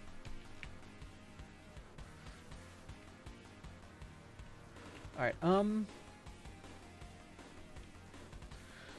so what are we gonna do here? Alright, so if we're gonna have a trading post town, where they would probably have started their shit, and the settlers came in on the boats, they probably would have been like, yo, look at all this flat land right here. Right next to a river? Right next to fertile fields out here? Oh! This would have probably been the spot. There's a lot of land through which they can set up their docks and set up their, basically their entire world by this river. They're right next to this massive farming area where they could have gone ham with growing and, you know, cultivating and supplying their town. But as time moved on, that farmland was probably reclaimed for city development. So if we're thinking modern era, the farmlands out here are probably the things that survived pretty well. And this stretch right here became more of a suburban glide down into the actual cityscape that lives over here. On the other side, this is all not very fertile land with some fertile buildings out here. This is probably where the true suburbs of the city that exists over here live. So this would be the city basically because of the trading ports that live here and how influential and powerful those trading buildings were for the early development of the town. This would probably have been one of the early suburbs of the town, and this would have been reclaimed farmlands for later suburban development of the town, which continued out to here, but not out all the way to here because of the massive farming demands of the people. Of course, as time progressed, the farming ability of these lands out here, the ability for them to get everything they can from every square inch of dirt as quickly and effectively as possible, went better. Well, it's good to hear that you're home, Artemis. So basically we would assume that these farmlands became relatively enough to sustain the people. There is an oil field here, and there are mines along the mountains, or rich lands. Obviously, they would have been exploited by the people here, because... duh. Money!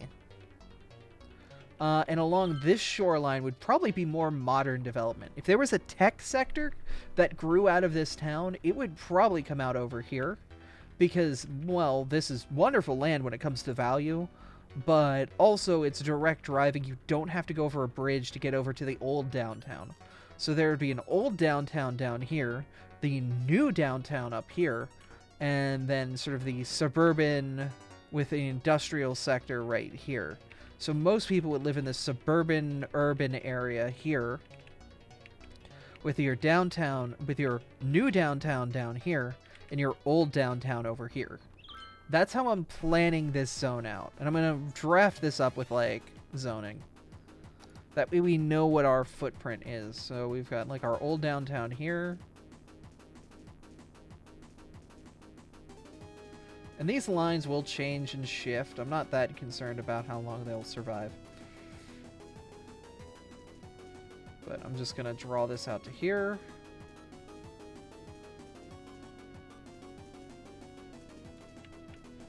So it's called the Middle District. This is our industry area.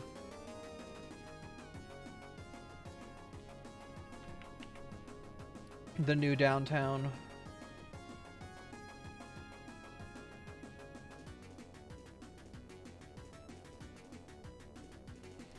Probably will extend up a little bit this way. There's no way in hell this island here didn't get exploited for something. Probably a monument. Probably a bridge. If I was going to be a land developer and put an airport somewhere in this hot mess, where would I put it? Well, we've got our Urbia here.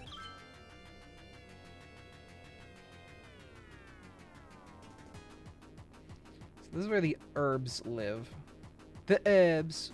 Our urban development.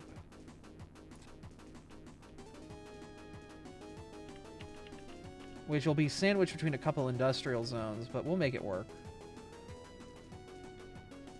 Because jobs will be basically at both sides of the urban area.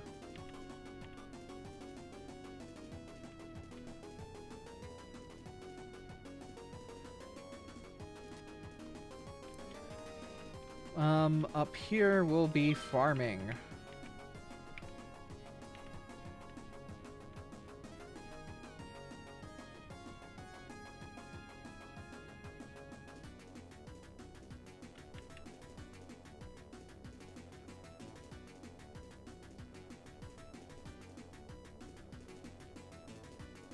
And we're going to try and do farming incredibly smart this time around. We're going to do our best to do farming as smart as possible this time around. Because farming has been an issue. Oh, yeah, Artemis, you gotta rest, you gotta rest. Chill. Get your shoes off, relax, have a good one. And just enjoy.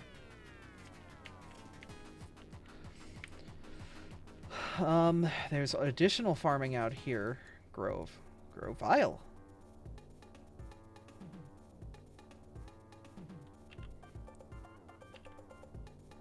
When I say Grove, you say Vile.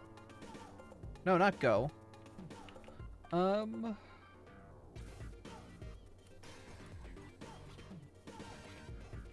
So we've got our farming area here. What's nice is there is a relatively flat area here, so if we want to make a farming community, like an urban little like farming community, that can exist right here.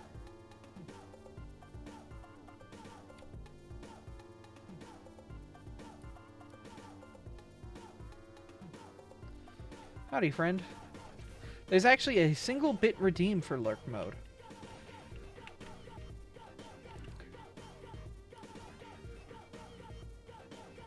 But, you know, you're fine to lurk however way you want. Lurk mode is just sort of like, hey, I want to exist, but I don't want to exist. Like I'm just saying hi, but, like, I don't want to interact. I'm just here to exist.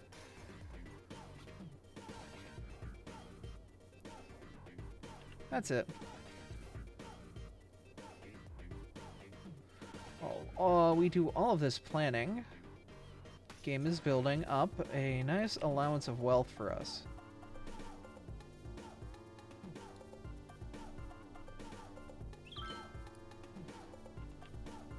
So we have our areas set out here.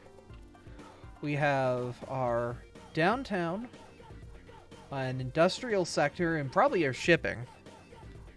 Then here we have our new downtown, our suburbia. This area, I'm not sure what it'll be. This will probably be more, like large outlet malls and stuff like that, like a dense commercial area, maybe some malls, something, because you're stuck between these two dense residential areas, you know? This is very prime mall real estate. A lot of mountain stuff over here that we're going to pretty much just leave to itself. And then if we're going to make an airport, probably would be over here. This is probably our best spot to put an airport.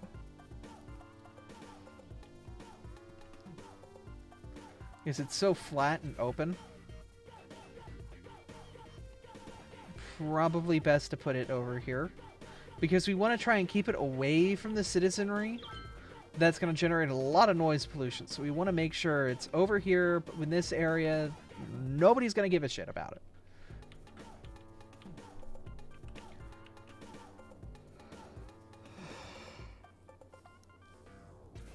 Yeah. But it's going to basically have near direct access to all of this stuff. So let's plan a highway network around what we have done with our areas here. So if we're going to have a downtown, we probably want to have a couple roads rip around this hill and eventually cross over this here. So that'll be our, you know, just like a highway. And the highway would eventually come down here and kind of follow this area here.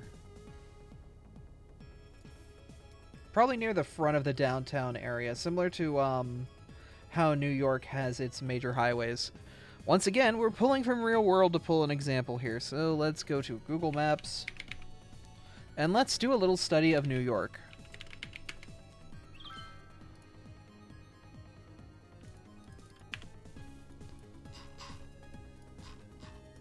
Alright, so let's go to New York and figure out what's going on over here. So you see that New York has this, in Manhattan, FDR Drive, which goes around the entirety of the outer perimeter. And if we go to somewhere where we can actually get a look at FDR proper, We are nowhere near where we want to be for FDR.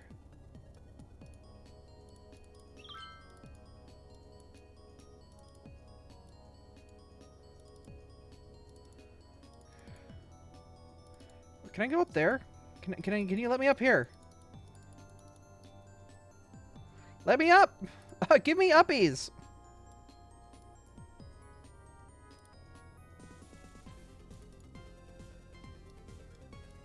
Alright.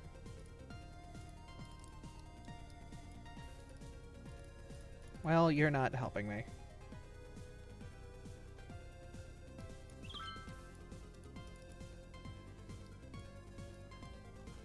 FDR exists. It's not a great view. No. Get me on FDR. Thank you. FDR exists as this 2-lane highway that basically moves around the perimeter of... Get me on FDR! My god. As a 2-lane highway that goes around basically the perimeter of Manhattan, New York. That allows for access, but also is integrated. If we go back to our maps. Is also integrated with things like the Brooklyn Bridge. Now, the way to get up there is kind of miserable, but when done properly, there are some easier ways for you to cross over from one to the other and get from, get from where you need to where you gotta go. It looks like the primary method to get off of FDR and head up there is to just circle around a block here, which is absolutely hot garbage. We're going to try to avoid that and maybe do something more akin to... Oh, this is a tunnel. Yeah, this goes under the tunnel, so can't do anything like that. Yeah, FDR's bridges kind of lead off in the middle of the city here. We're going to try to avoid that with our version of FDR. But you kind of get the idea of what we're going on with an FDR-like thing here. Like here... FDR has this huge... Oh, this is Henry Hudson. But this huge...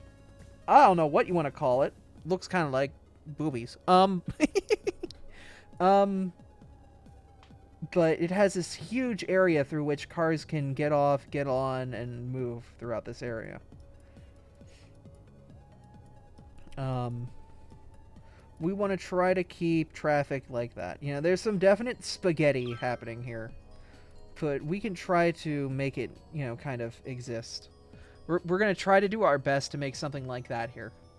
But not make it as miserable as FDR is. And that's a challenge. It sounds free. It sounds easy. It's not.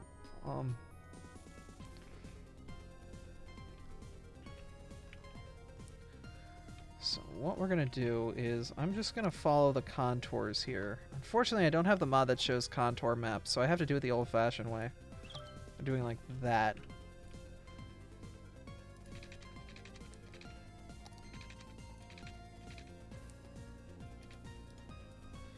And I've got to, actually come back over here. So what contour line are we following? We're going to follow this one.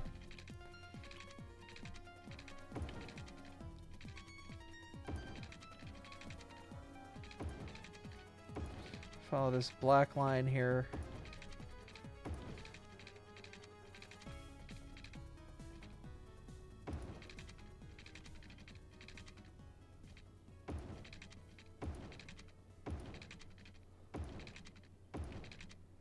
Up until about that point. And we'll do some various, path straightening things. But we're going to use the network multi-tool in parallel road mode. Basically just come here. I have to remember to set that properly.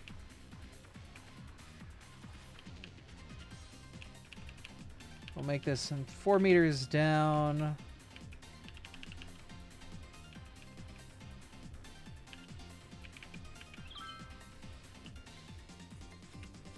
And 40 meters away. That, relatively speaking, doesn't really do that much interference. Maybe we'll make this a little higher. 2 meters down.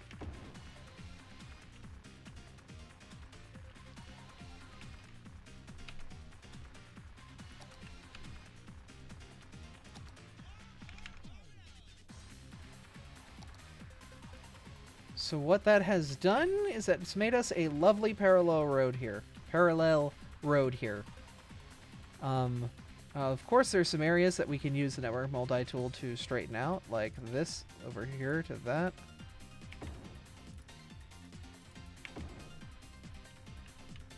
Things to fix. Make this a little less of a pain in the ass to drive.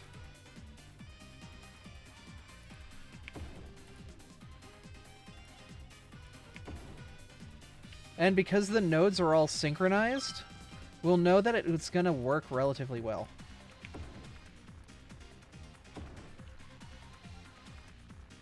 So look at that.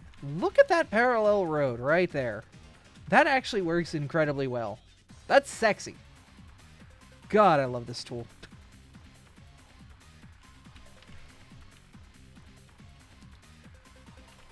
And then we have this interesting bit of architecture here. Is at this point, basically just move forward over this, like, miserable bridge.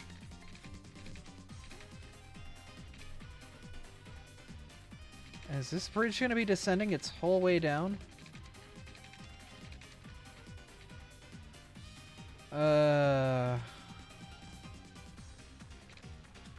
Turn off straight line mode, and let's see if we can make this a little bit lower.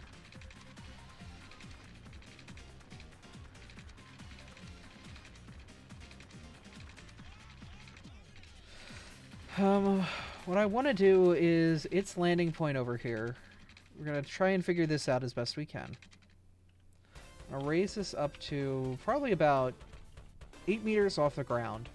So your average car will be about that high. 8 meters is how many feet? We want to keep it to like 13, 14 feet.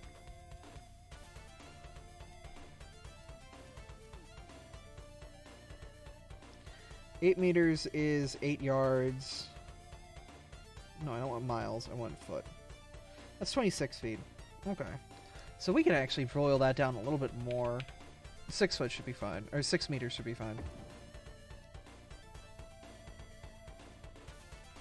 This is a bit of a steep incline, though.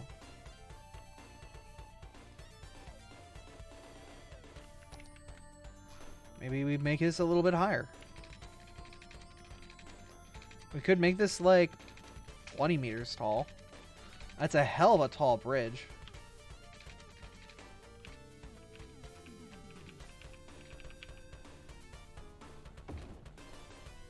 But relatively speaking, that's like, I wouldn't say normal.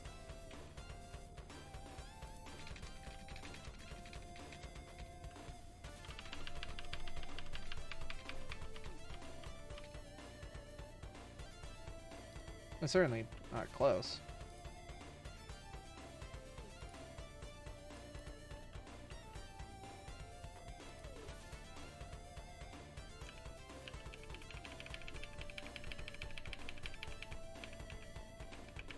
We know we were 40 meters out.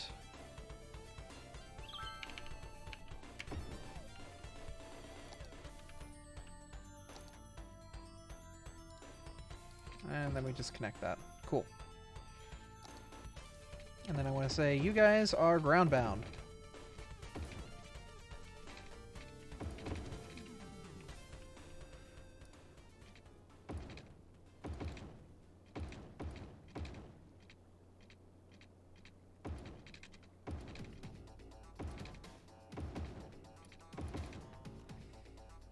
Boy, you really didn't like that, huh?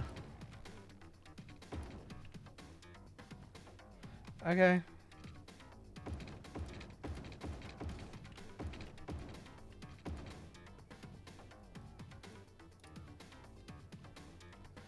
Uh-huh.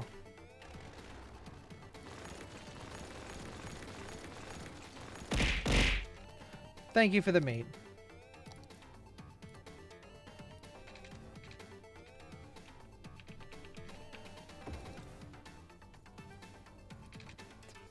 You're welcome. There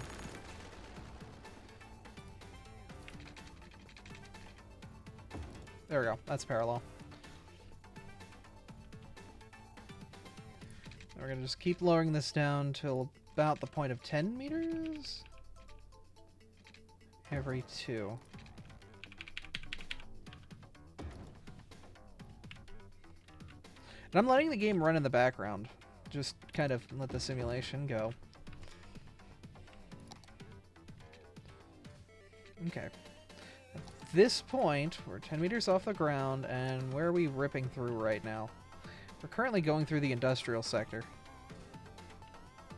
So we're going through the industrial sector. We want to try and get close to ground level with this.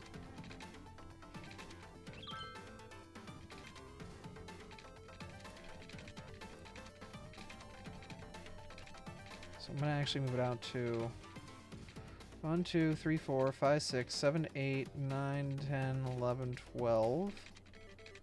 And I want to be 12 units away from that, so...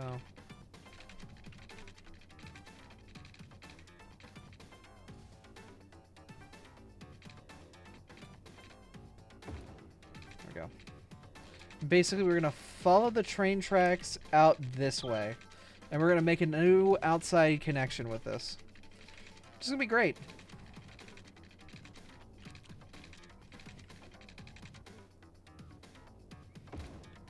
With this being 10 meters off the ground, that's high enough for what we need.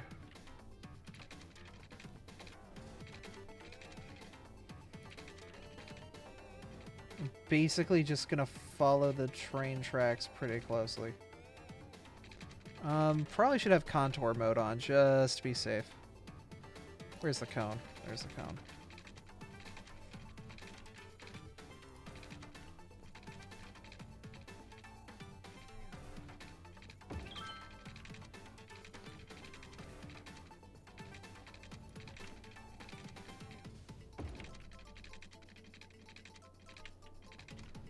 And we'll go into the wiggly mode.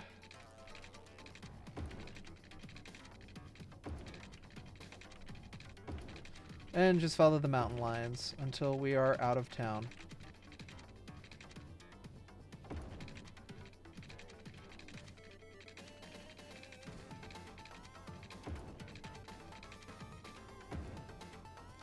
Cool. Hey, Sylvia.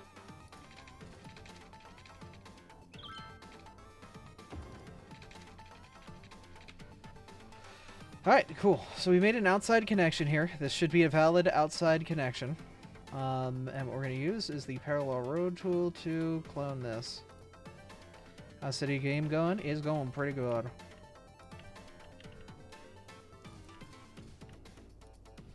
Oh god, I love this tool. Like, I can't play the game. Like, this is such a powerful friggin' tool.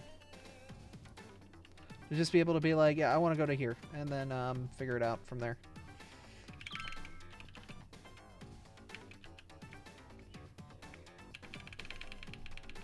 List of recommended mods everywhere? Ah, yes, I do.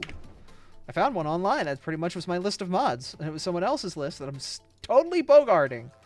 But don't worry, I'm linking to them, not to me. I have it in my favorites. Mod list. There you go. It's a Reddit post. I'm sorry.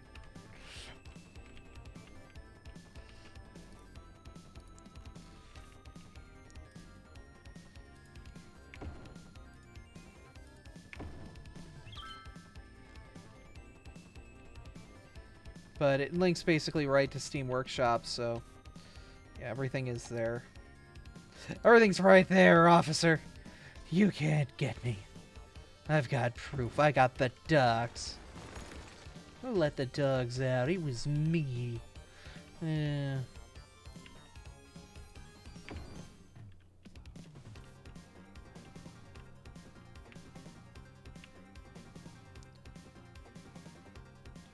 Man, look at that highway.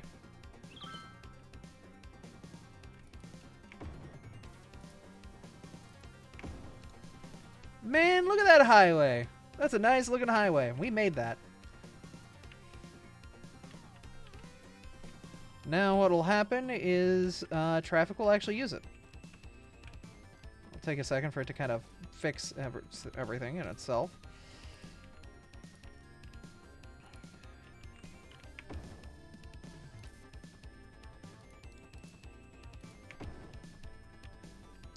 You know, normally people make tunnels for situations like this.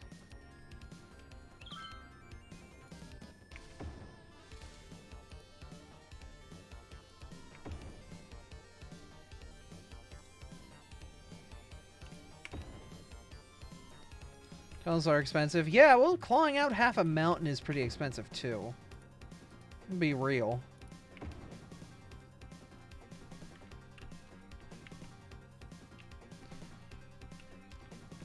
All that dirt's gotta go somewhere.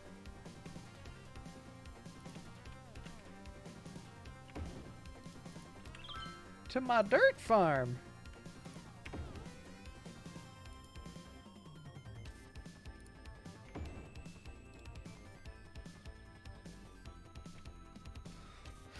It's just as expensive as putting a hole in the side of the mountain. Yeah. We'll just blame it on erosion. That works. Yeah, we just eroded that. Yeah, it's fine. Just assisted nature's natural processes. That's how we'll explain it to high schoolers on a cruddy 1950s tape. Ah, yes, using the power of natural erosion and 2,000 pounds of dynamite, we were able to cut a hole through the side of the Mahanagas archipelago, destroying the natural ecosystem, but making a really nice looking bridge. Gesundheit. Look. Don't forget the asbestos. Oh, this video was sponsored by asbestos. Asbestos. Get some today. Put it right in your lungs. Just right in your lungs. Delicious.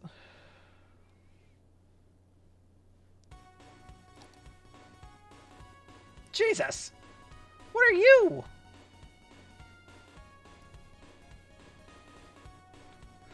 That's one hell of a throwing star. Christ on a mountaintop in Rio de Janeiro.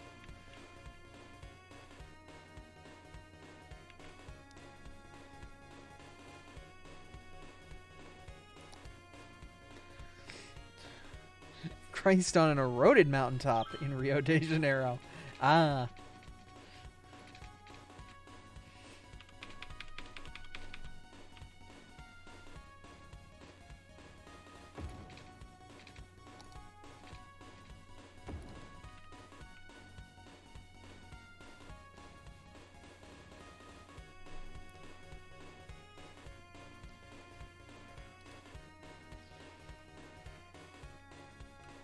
There's no prefab three-ways. There's one prefab three-way. This guy right here. But he's kind of butt ugly, and I don't want to use him.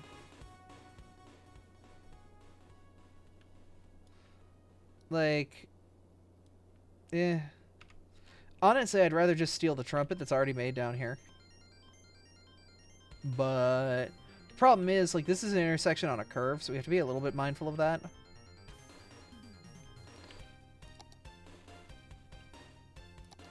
It's fine, though.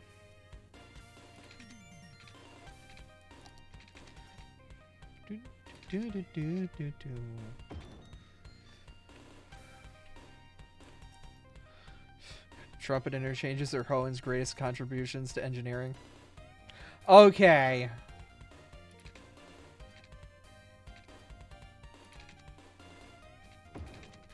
That was cheeky. I'll give you the pass on it. That's only 'cause I like you.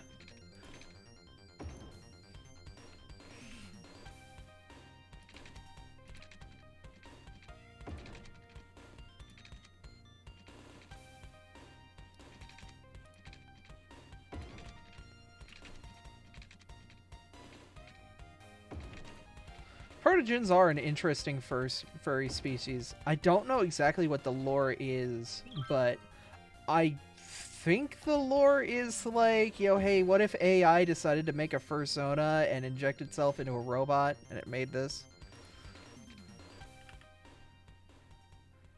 And all the other AIs were like, ooh, what's this? I think that's it. I'm not 100% sure.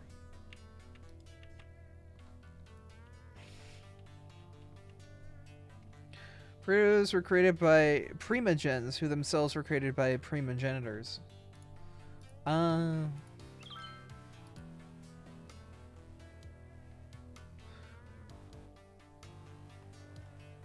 Illegal non-canon protos are fine, so meh.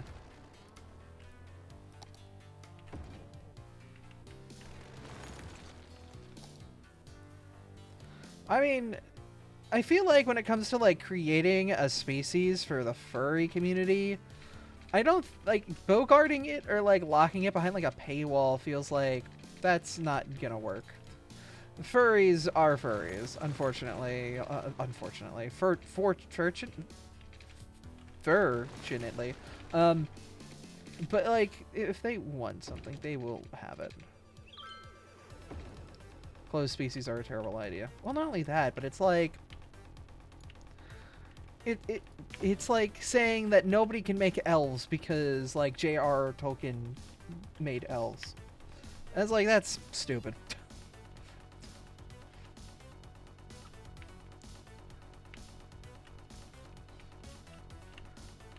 Because like there are things that like go into like lore of like how societies are built and like just general like it's just not gonna work. It's not like he plagiarized Norse mythology or anything. Are Pokemon technically a closed species? I guess, but like people have done so much creative stuff with Pokemon that I'm wondering if it like kind of evades where the copyright lives in that one. Because they're like, oh god, I'm not looking at Games Workshop. I don't acknowledge Games Workshop. Games Workshop can't hurt me. But people have done so much creative stuff with Pokemon. That I'm wondering, like, I know Nintendo is very protective about the IP, but I'm wondering if like things of that nature live outside of copyright. But because it's so different and weird. Of course, Nintendo would never actually go after somebody for making a Pokemon fursona unless they're making a profit off of it. In which point they would have a legal case, but also that's like a weird gray ground because that is weird.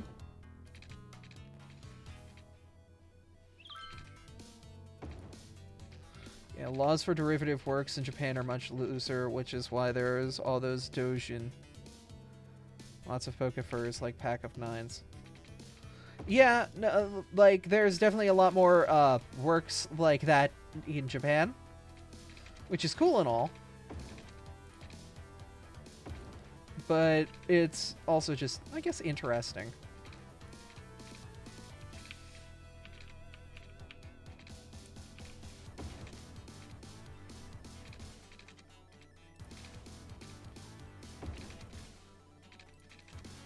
Japan and its copyright laws.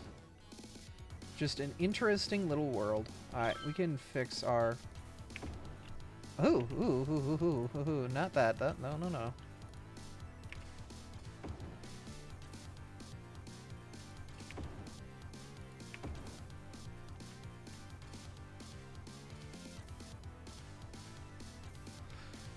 Saw Team Rocket Charizard at Megaplex in 21. Aw, what a friend.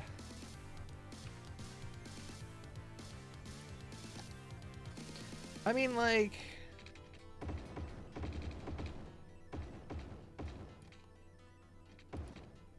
Once again, it's like...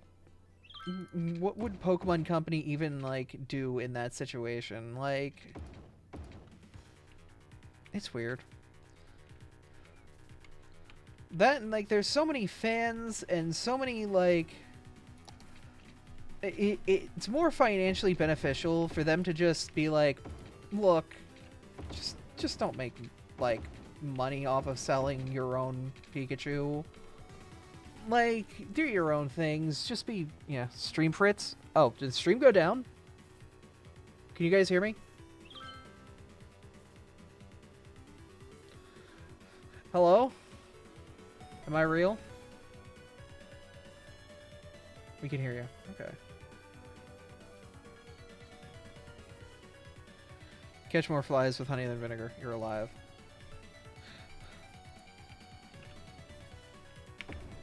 Yeah, I would say that.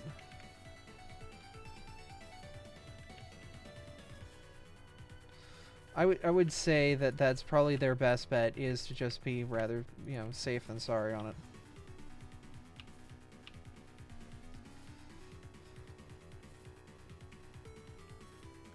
You sound only right now.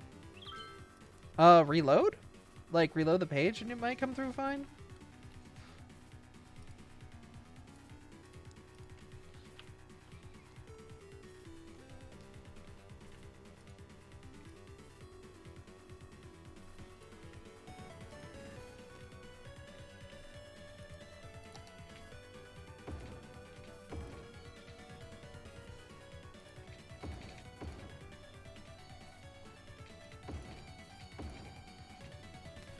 Okay. Reloading seemed to have worked. Cool.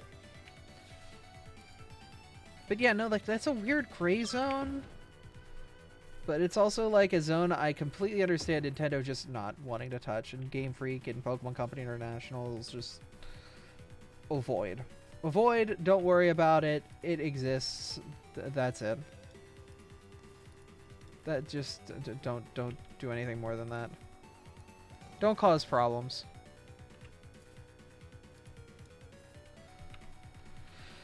Which, yeah, they have to do something when people profit off of derivative works, and they lose out on certain IPs. Oh yeah, no, that's the reason that certain works have been caught by copyright before. Is like, it's like a, oh, this Patreon thing, you give money to, you get this work. It's a derivative work of Pokemon, or Bowser's personal logs. You know, like, they have to protect that stuff. Legally, if they don't, then they lose their copyright on it. Something Eevee comic? Yeah, pretty much.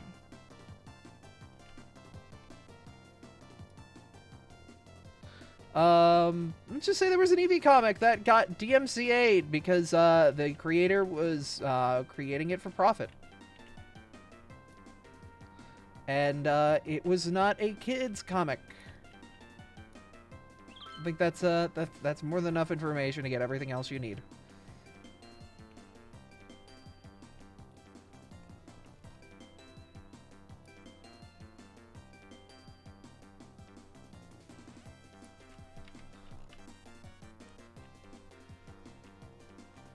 It's a little thin here, but that should be fine for even in the biggest trucks. But yeah, no, that's what happened with that one. Is yeah, somebody decided to have a profit for comic for profit. It didn't go well for them. Nintendo's lawyers were like, nah, that isn't happening.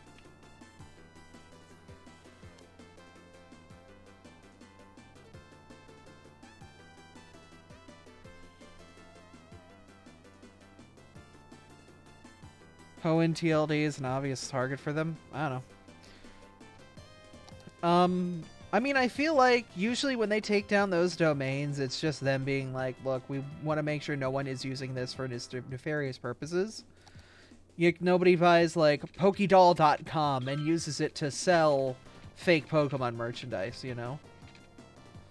Like, usually that's the purpose of things like that, is to prevent things like that from happening.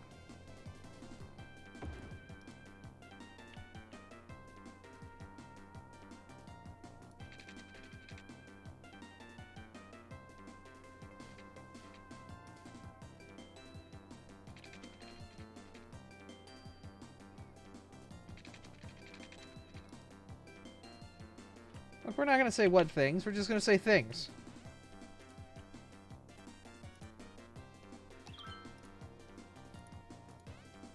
Look, everyone's got their freak on in some way or another.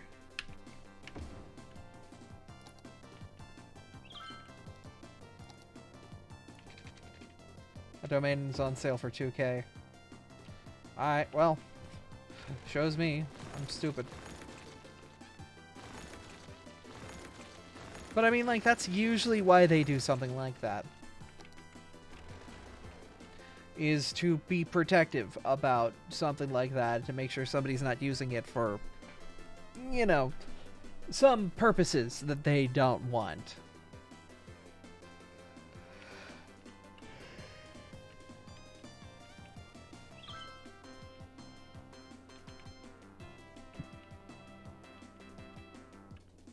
How do I get a pass up this mountain?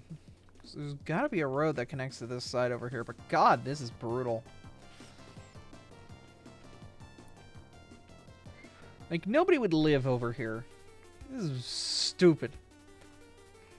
But I want a road over here because there's citizens that live over in this world. I don't know.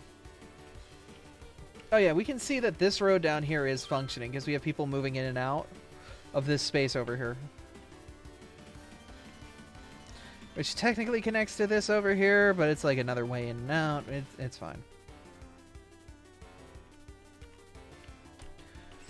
Technically, we could make a road that comes over here. This probably would be what an actual real estate developer would do. Would just be like, yeah, no, we're taking it this way.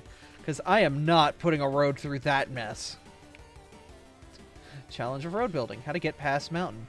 90% of the time when it comes to getting past a mountain, road builders will go around. Or they will avoid going through. Once again, pulling from reality. Google Maps. 76 PA. Yeah.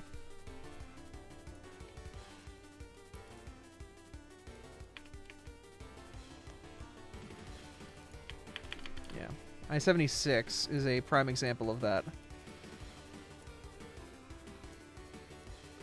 Alright, so I-76 has a lot of these jaggedy bumpies and wiggly wobblies, but if we go to terrain map, you can see that a lot of these are like trying to follow the contour lines.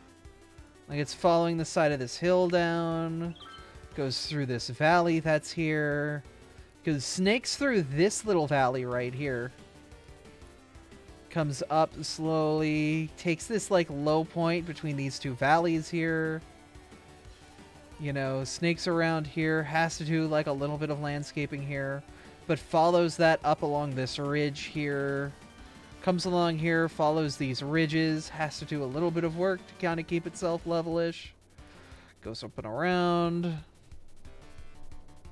It's very technical, yes. Follows this mountain, like basically hugs this mountain really close until it doesn't, you know, it can't anymore. That makes the leap across before it gets like to this high bit here. Comes over, follows the mountain more, goes over, sneaks through on this river pass, follows it a bit, crosses over these ridges over here, comes out here. Oh, is this the Taco Bell? I think I know this one.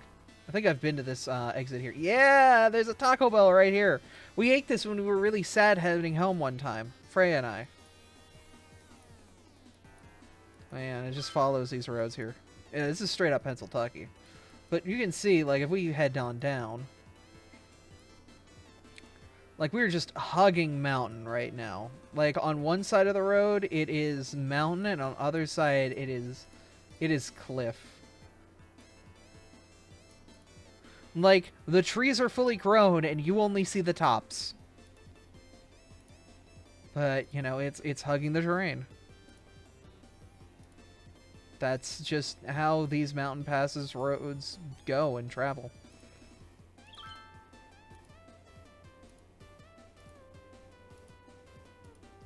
And then we come down here, like this exit over here is where everything levels out, and suddenly it became fall for a second.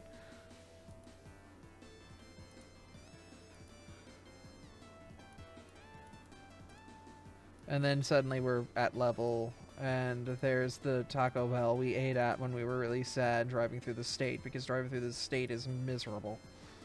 Right up here by the exit. You can take a left. There's a Taco Bell on the right. It's by the Arby's. We ignore the Arby's. Never acknowledge the Arby's. Taste freeze. Tasty freeze. Ugh. There's nothing more disturbing than a Long John Silver's in the middle of an area with no water. Ooh, Cumberland. Bedford County. The Blue Knob State Park.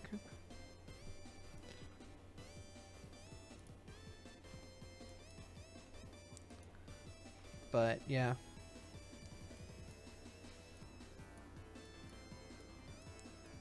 And of course, like, you can see here, like, this 76 through this stretch right here basically follows the plains long enough as it can until eventually it's just like, alright, well, I gotta go through the mountain.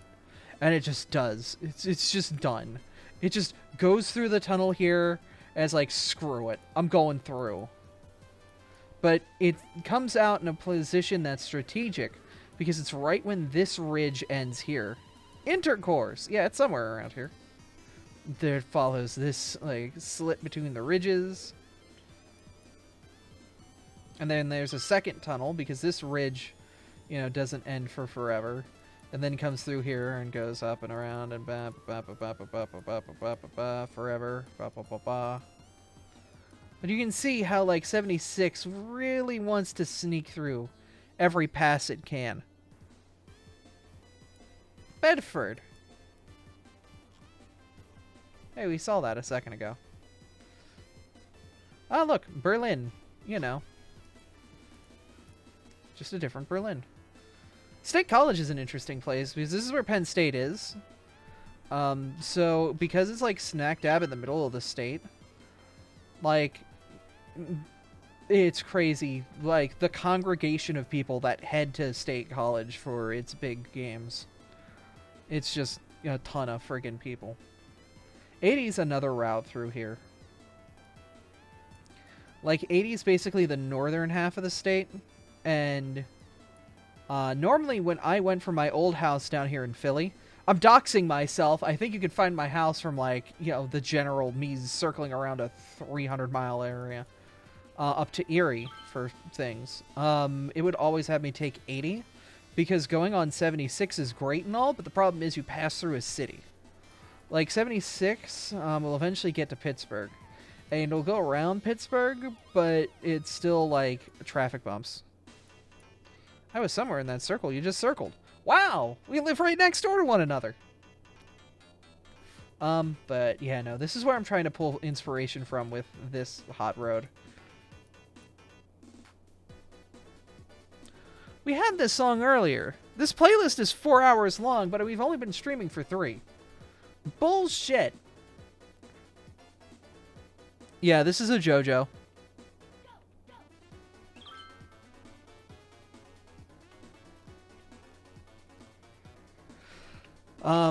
But yeah, in terms of, like, mountains, there ain't a lot for us to do here. We could actually make this a cloverleaf here. And have it stretch up this way. Yeah, let's cloverleaf this shit.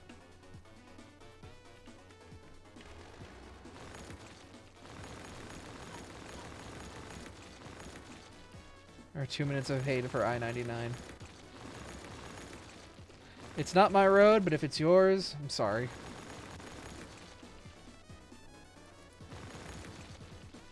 Da, da, bum, bum, bum, bum, bum, bum, bum, bum. Boom, bum, bum, boom, bum, bum, bum, bum. Do, do.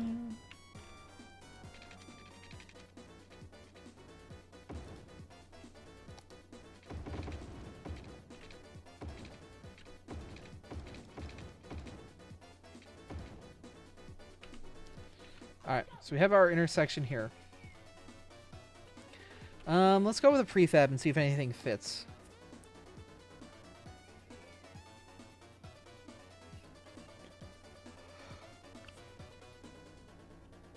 Ooh, the no-weave Glover stack is pretty cool.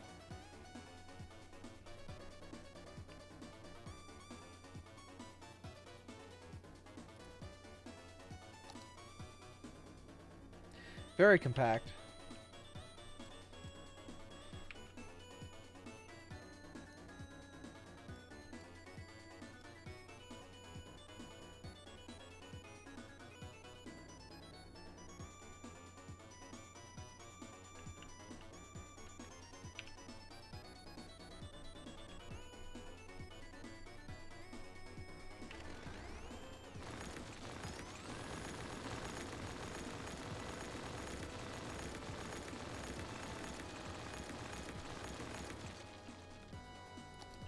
we'll put this guy up here.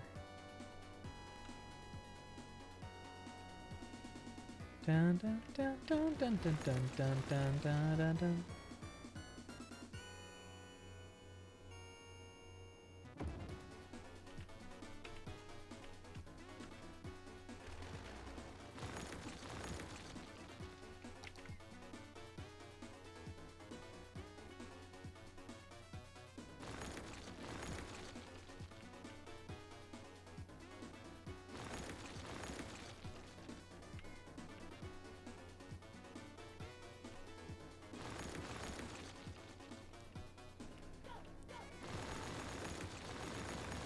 That.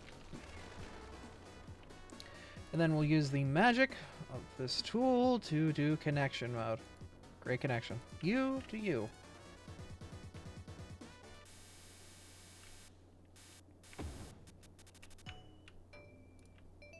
You to you.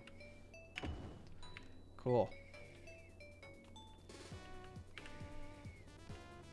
I'm gonna take you and I'm gonna move you down a hair.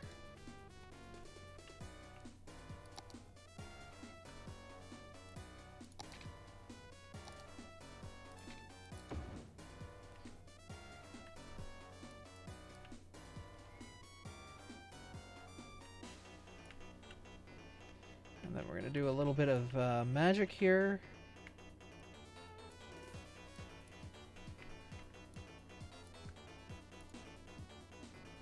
Gonna ignore all of that, just do this. Yeah.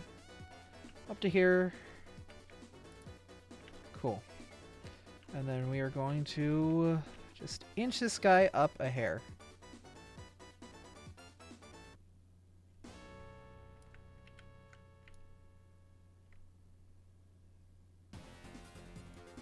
Cool.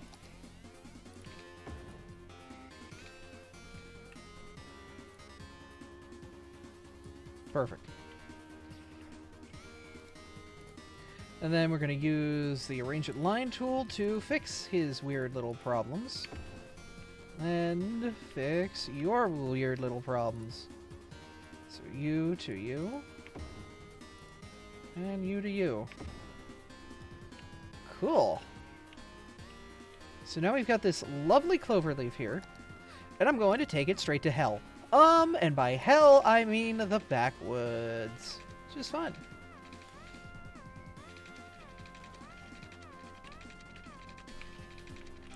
But the good thing is, because these are connected, these should play nice.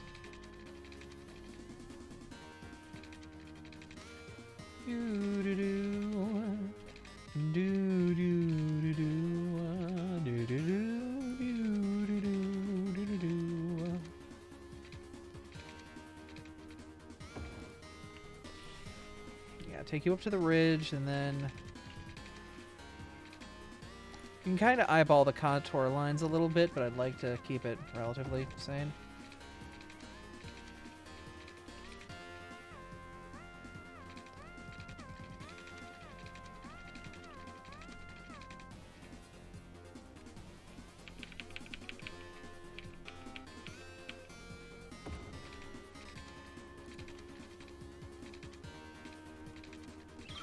Yeah, our lowest point over here is this over here. Yeah.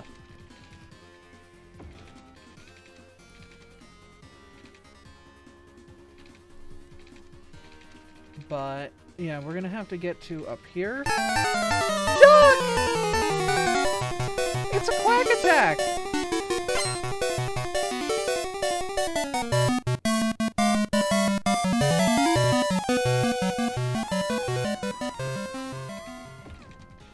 Duck, how are you guys doing?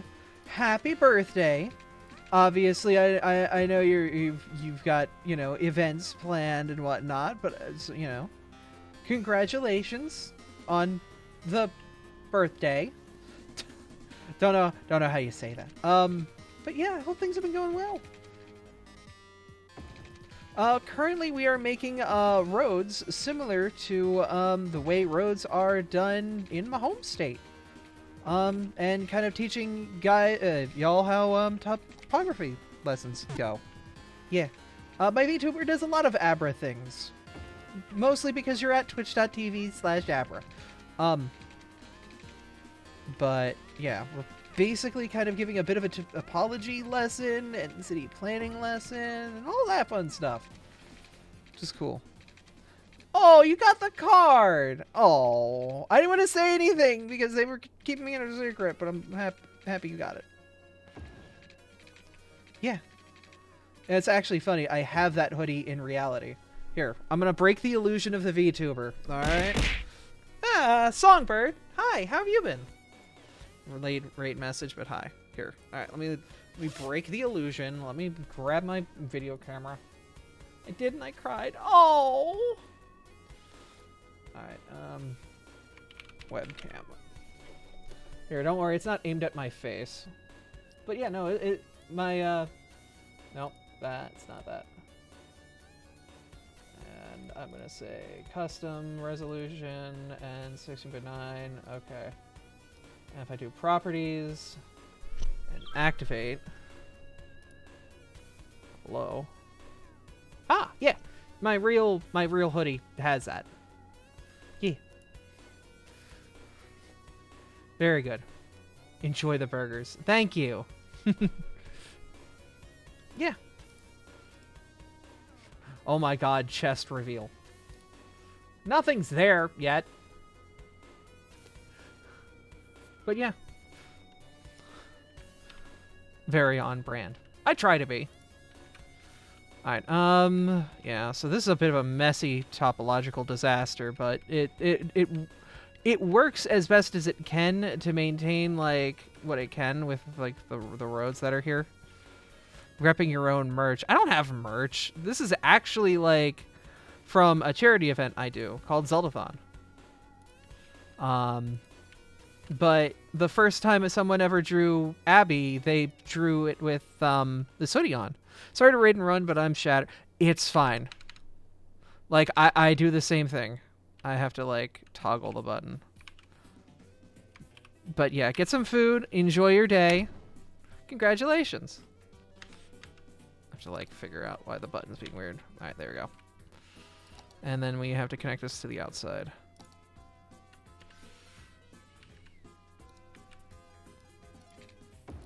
Cool. It's a bit messy, but it works.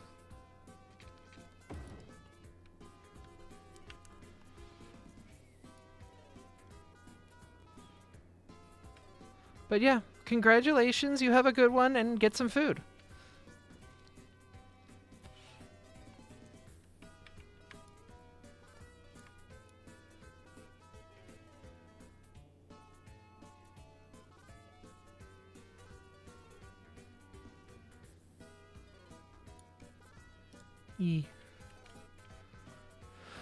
Alright.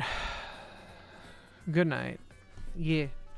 So we try to maintain the contour as best we can, but this is miserable. Having to basically cut through the mountaintop like this. But once again, pulling from real life, they do this in desperate situations, but it avoids making a tunnel, which is considerably more expensive. So it's brutal, but it's better than it could be. Like, this is the mildly least expensive option.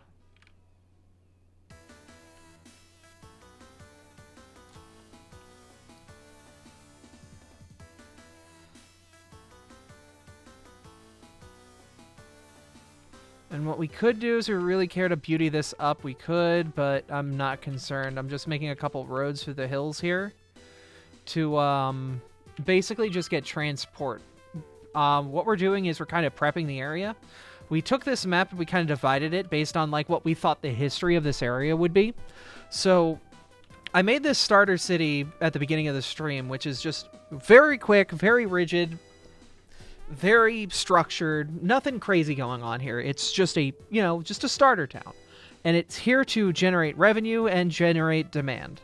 So that way what we build over here in the main part of town will actually be sustainable and can actually grow and exist on its own. So this is just a very simple, like, we took a straight line off of the path it gave us, expanded on it, added residents, added the basic services we needed to, up until the point that we hit about 10k people.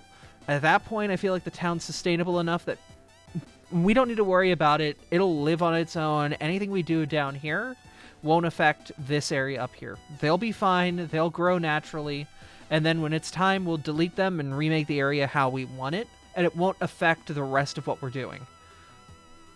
So it's basically just a starter town to exist. We don't really care long-term about the sustainability. We just know that it's here. And it will keep us alive for the time being. But then we basically took a look at, like, okay, so if this is like an East Coast town, looks like something you would see on Google Maps. Yeah. So actually I do a lot of like cross-referencing stuff in reality when I make these towns. So specifically when I'm drawing like these roads out here, we drew our districts like, let's say we had settlers come in and actually settle somewhere. Where would be the best place for them to settle? Well, seeing how there's a ton of fertile land over here, and there's this lovely little bend in the river, they would probably plant themselves in this flat area here where they would initially make their first, like, civilization and their settlement. And so, like, along this coastline is probably where the core of the town is, the old downtown. And if that's the case, then they probably, when they originally made it, this whole area was all residential. This was heavy farms that probably got bought back over time and got developed into commercial land at some point. This is probably still suburban area from when it was, and this is still farm area because back in the day, you could only do so much with farm area. But as technology advances and you get access to better crops and better growing methods and better tools, you can do a lot more with a lot less land. So to sustain the city, they really only needed to cultivate this area. And these district names are just the pre-named, like, you put a district down, it gets a name things. So we've not, like, formally renamed them. And then this out here would be, like, the farming community that kind of exists to supplement the farming area. So then what's going on the other side of these hills? Well, this area is really dense with oil. And sure, it probably was originally settled as like an extension of the town, but the moment they realized that there's industry under here is probably the moment that they started profiting off that industry. So there's probably oil extraction and oil production, petroleum facilities, stuff like that up here at this part of the river. Probably pretty heavy industry at this part. So we've got like this downtown here, probably a little bit of downtown on this ridge right here, but it very quickly devolves into like a refining area. And I guess a good example of that in reality, we're going back to Google Maps.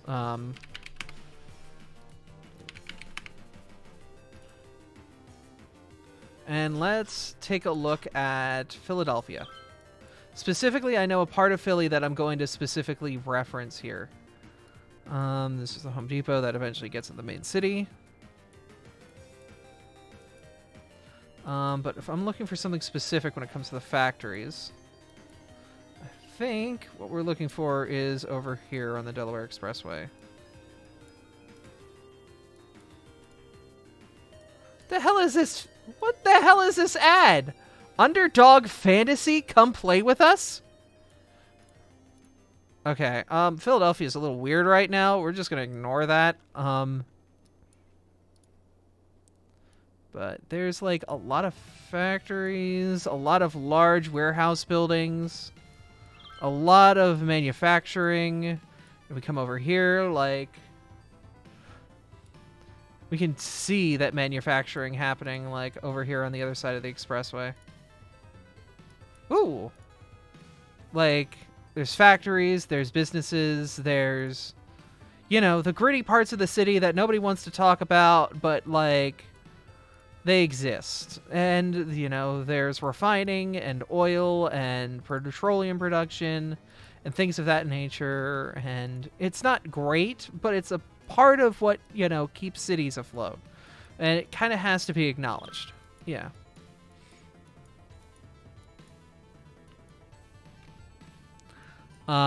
But of course, as you get further and further out, land becomes more and more chill and open. And you can see, like, even out here, there are just open developments of land for things like farming and whatnot.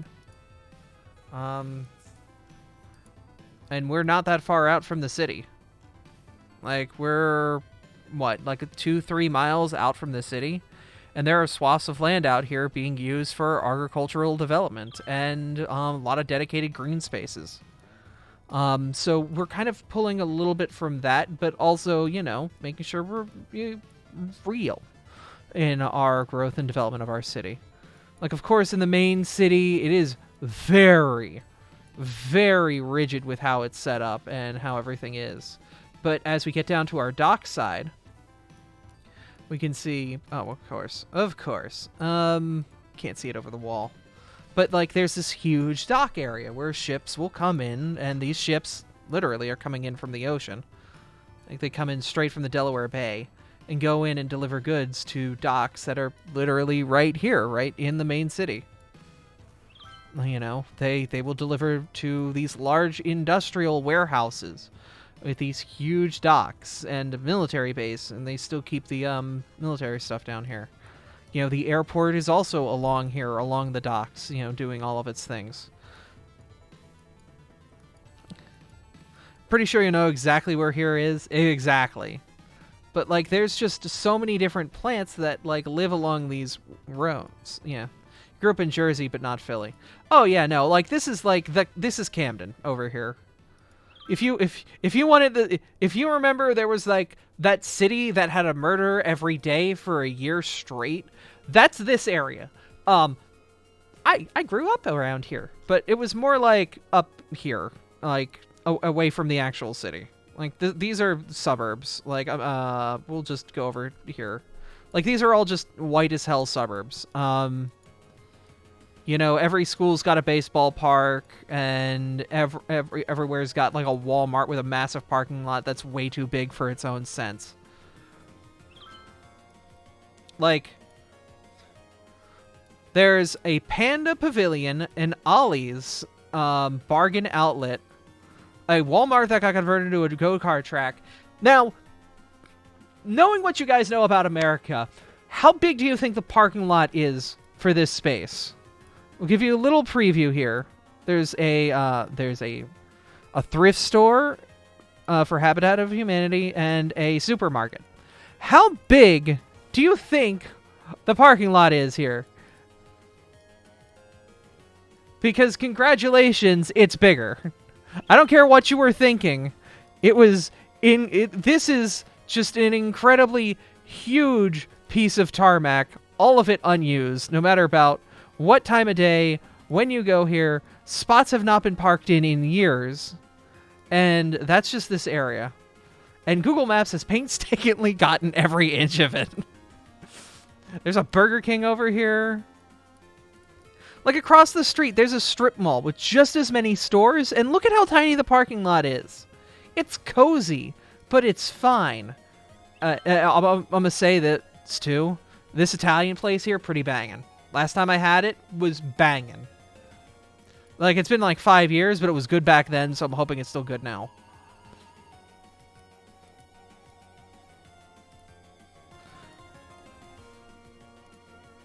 But yeah, look at how, like, the parking area here is as big as the stores, if not bigger. Because there's also this area here, plus employee parking in the back.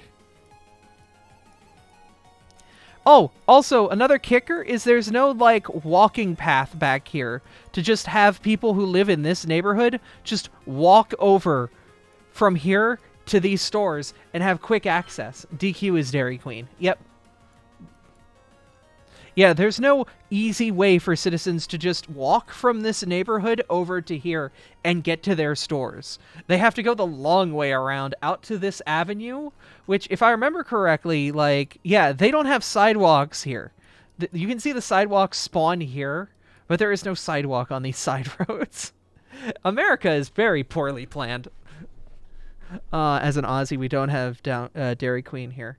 Dairy Queen is interesting because some Dairy Queens are just ice cream, but Dairy Queens like this one will have more than just ice cream. They've got like corn dogs and barbecue pulled pork.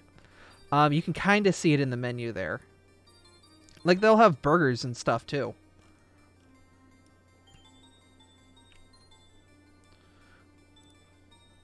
But yeah, no, this is the area I grew up on. Like, Like, this is a dense area, thousands of people, so I'm okay, like, kind of going into detail about it. But this is also where I'm pulling my inspiration from, so you guys kind of are aware of where I'm pulling my city planner knowledge from. Is, like, you know, you've got these large, you know, these citizen main roads that are, you know, lots of stuff going on this road. Lots of activity. Pretty massive road with a ton of stuff going on. And, you know, it gets compressed in town here, which is unfortunate, because if you look back up here where it's a thicker road, it's actually able to handle a lot more traffic. But it gets compressed due to being old construction. And there's a lot of historical buildings along this road. So they can't really do much when it comes to, like, renovating and upgrading it. Because there's a bunch of buildings that are like, you know, the Pennypack Mill over there, or like these old buildings that are like, you know, this pizza place is part of a building that's been around since the 50s. Also, this pizza place is banging too. This is probably one of the best pizza places in a long while. And then we go up here, and we can see more of the Old Town, Hatboro Federal Savings. We've got our library, which is, you know, an old as dirt building. I got my first pack of Pokemon cards at that library, because they sold them there. There's this old bank that they eventually, you know, did a bunch of work on. You know, just a bunch of historical buildings that they can't expand this road on because it's so integrated with everything. So they've done the best that they can with it. There's a dedicated turning lane, there's dedicated parking, but, you know, it's as best of a small town Americana road as it can be. Yeah, a lot of these historical buildings are very protected. There's a lot of churches along the main road, things like that. Yeah, that's kind of how this town is. It's just a lot of roads, a lot of protected things. You know, we've got our diner at the end that's, like, been around forever. Daddy Pops. You know, things like that. And then after that, you know, when the road actually thickens up and becomes, like, the 2-lane road and actually has its capacity is past all of that. So, you know, you kind of have to take account for that and the way that these lands have naturally developed over time and built and grown and existed. It's very interesting to kind of, like, try to look back in time and see how things are. Oh yeah, no, it's a 1950s era diner. But it's really interesting. You kind of see this history that you can kind of peel back. Like, I'll always try to include some sort of, like, baseball field complex, because this is where I played Little League as a kid. And, you know, it's just a nice little baseball field complex where kids can grow up and, you know, have baseball. But you can see, like, every school around here has a lot of dedicated green space to it. There's a field here, a field here, a field here, a field here with a baseball field, a baseball diamond hiding under here, a baseball diamond hiding under here. You know, there are 5 courts, there's a running track. Oh god, I see they took a picture during track day.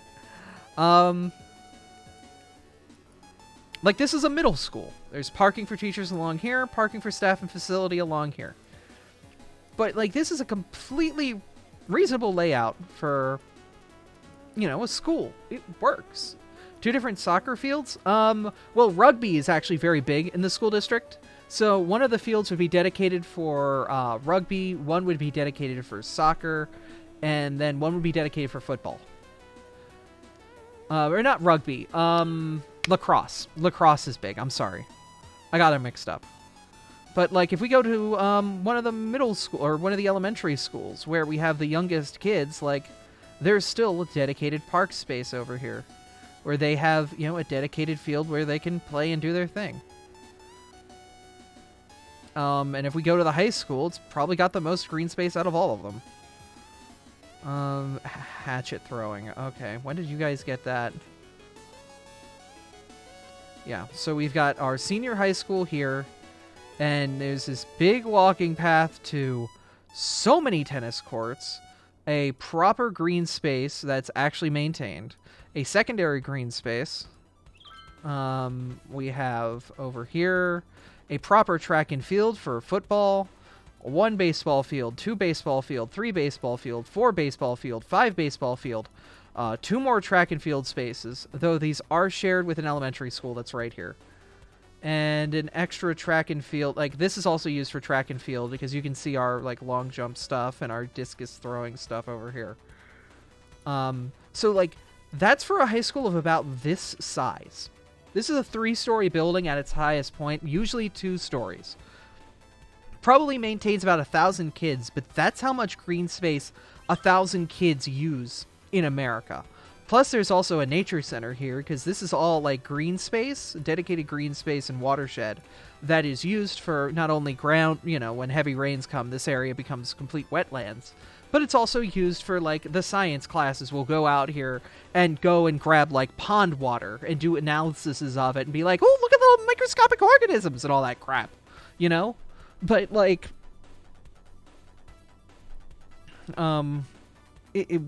it has that sort of general idea of it's integrated with green spaces well enough that the kids can always get out there, get some movement, get some activity, and exist. And, like, across the way, there's a golf course, a professional, you know, actual golf course that's doing its thing. 18 holes. And then down the road, even though you have all these parks and fields and everything here, let's go down the road by 1/4 mile. Not that much of a distance. 3 intersections. And you've got just a natural park with 1, 2, 3, 4, 5, 6, 7, 8, 9 baseball diamonds. You've got a community center with 4 tennis courts here. But that's not all, because there's a hockey court here. There's 3 more tennis courts here. And there's also 1, 2 fields plus an open field here. 3. I think that's just somebody's farmhouse. Yeah. So 3 fields there. Like, and this is all like nature park, walk trail, dog trail that just connects everything. This is all just dog walking park and stuff like that. And this is literally... We are not even a mile away. We are less than a mile away. Yeah. From everything else here. Like, why is there so much baseball? Because America, damn it. This is the area I grew up with, so I try and take a lot of inspiration from it. Look at how many golf things are around here. Holy crap. Like, literally, this is where people live. And there's just a country club that's, like, integrated into the folds of this neighborhood. Like, you can see all the manicured, pedicured grass and green that lives around all of these people's homes.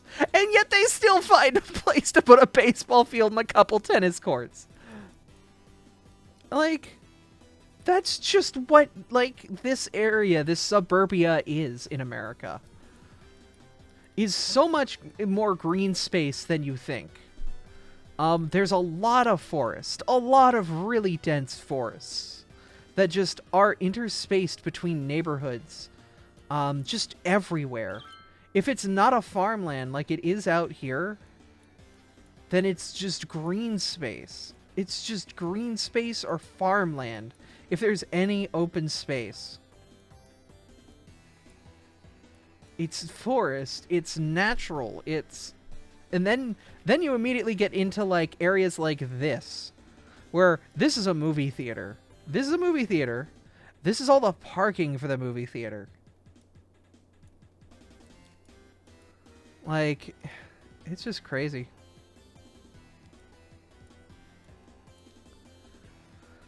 Oh, no. So this used to be a kids center here. This was a go-kart track. They completely got rid of that, didn't they? Oh my god. Wow. That used to be a place called Happy Times. Yeah, this is a Target and a Lowe's. This is how much parking a Target and a Lowe's home improvement take. There's a Walmart right here. Look at the amount of parking it takes. Look at this excessive waste, yet we still have so much green space hidden around all of these various nooks and crannies.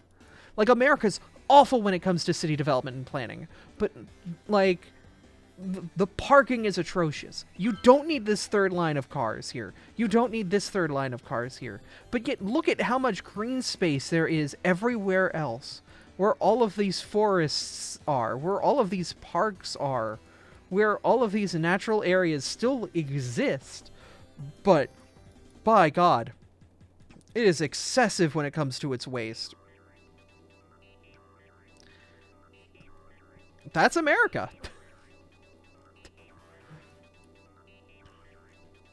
Also, you can tell that these were taken by, like, different maps at different seasons. Like, you can tell the immediate, like, changeover of, like... It's not like one side of the road is dark and one side is, like, light.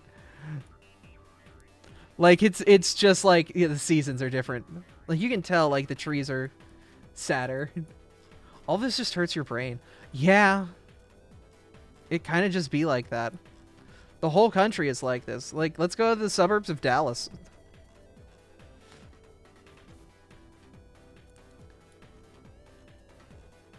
Look, green space, green space, green space, natural areas, creeks, municipalities, green spaces. Though the grass is not as green out here in Dallas as it is, you know, back in Philadelphia, but it's Texas. But, like, look at all the green space that's out here. Look at all the free space. And then you have monstrosities like, you know, all of this paved land out here. And you've got, like, this medical center. Though parking here is actually pretty efficient, you could turn this into a garage. Though I see the garage is not being used at all, though it's probably closed because it looks like a maintenance truck up there. But, like, it's such a interesting interweaving of incredibly dense housing and incredibly overinflated commercial businesses.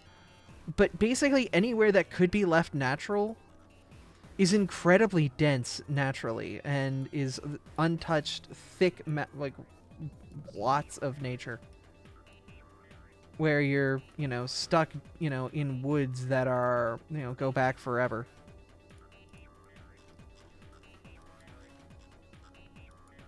And there's examples of it all across the country. The whole country's like this. So that's what we're going to try to do here. We're going to back to the game, is to try to figure out how to implement those sort of strategies and ideas into our town, taking the best ideas from them and stripping away the problems, like the excessive amounts of parking or the interesting issues. You know, like, basically trying to learn from the mistakes of our past. Our country's past. And we'll try to make a cohesive product out of it. And try to make a working city out of it. And that's kind of the fun of this game, is you can pull a lot from reality and put it in this game and make it an interesting experiment and learn so much about how your region is developed and how things are built in your place.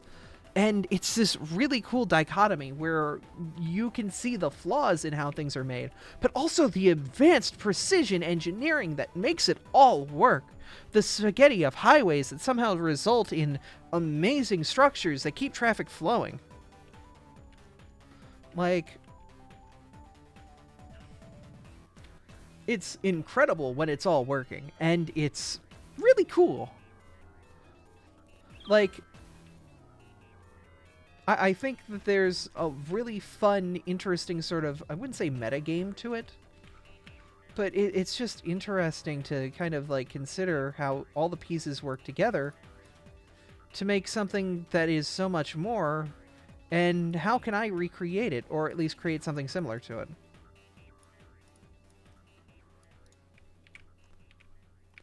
I think it's just a really neat and interesting thing, you know? Is this copyright?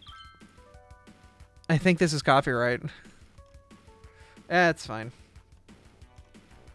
But yeah, no, there's a lot of really interesting meta commentary about how our actual world works. on how we can implement those strategies into our society and how they've been implemented into our society and what we can learn from those things. I love that kind of thing. But yeah. I think I've gone on too much. Let's actually build some shit. Alright, so we want to expand this clover leaf here. Because the whole idea of the clover leaf that we have made here is to basically just exist as a means to divert these massive means of traffic that are flowing in and out of our area. 2 leaves of our clover leaf go exclusively to outbound sources right now. The 3rd leaf is basically going to connect as a way to we're going to try to basically close off this area with highway. And then we'll make various means to go in and out of that highway using smaller and smaller roads. This way we can kind of filter traffic out to the various means of which it needs to go, but ensure movement between those various things. It's similar to how your circulatory system works and how blood moves through your body. At your heart, your veins are your biggest. They are pumping massive amounts of blood to your entire body. But at, like, your fingers, they're tiny. There's a lot of them, but they're tiny.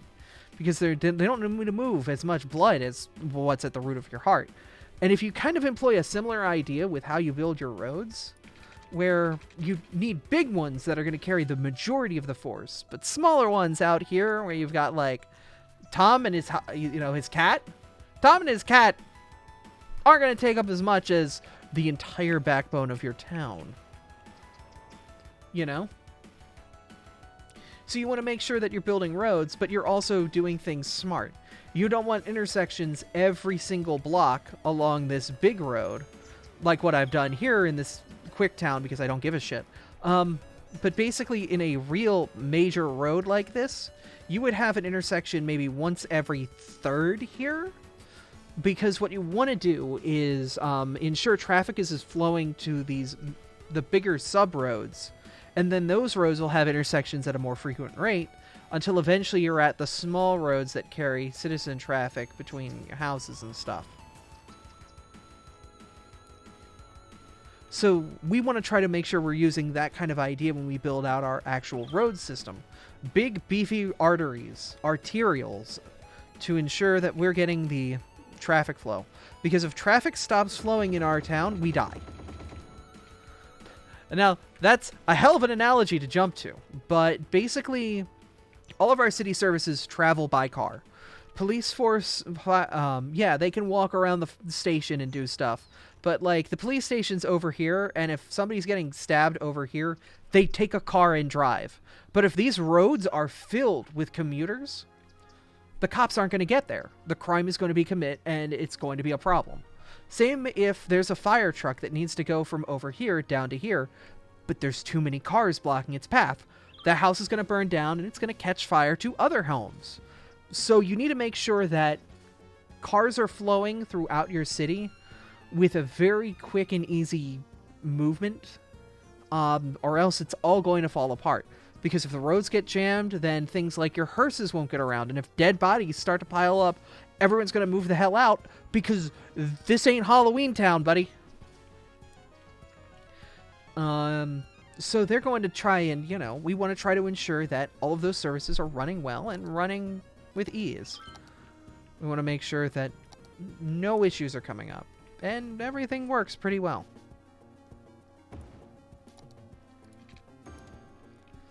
That's what we're just trying to do here.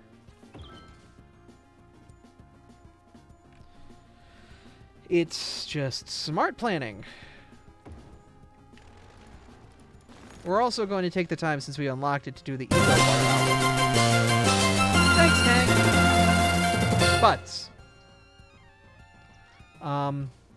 But also, during that, we're going to try to integrate these services in, all that good stuff. Make sure that the city is running in a healthy manner. It's just the way that you play this game. And it's a lot on paper, but it makes sense, because this is how real cities are set up. This is how real places are built. And what we can do to actually integrate this area over here is we have this massive swath of empty land. I can take these bridges that I'm building over here, right? And here's what I'm going to do. I'm going to be a tricky Abra. I'm going to integrate them into the main road here. We're going to ignore this bit here because this is going to get rebuilt, but I don't care. And we're just basically going to, like, lean traffic into this. We don't care about it because it's not going to be the end result. This is just a temporary solution to a long-term problem.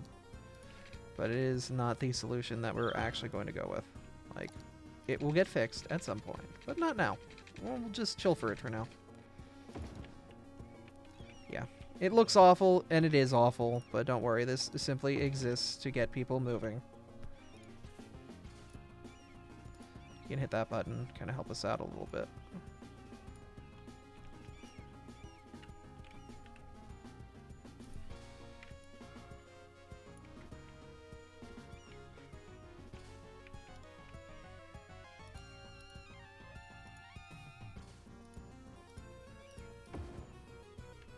There we go. That looks alright-ish. It's not great, but, you know, once again, I'm not concerned.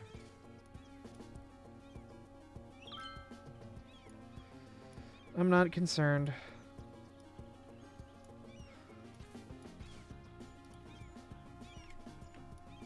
No controller's kind of fantastic for this, though. There we go. Like, once again, we don't care. This will get fixed. This is just here to exist.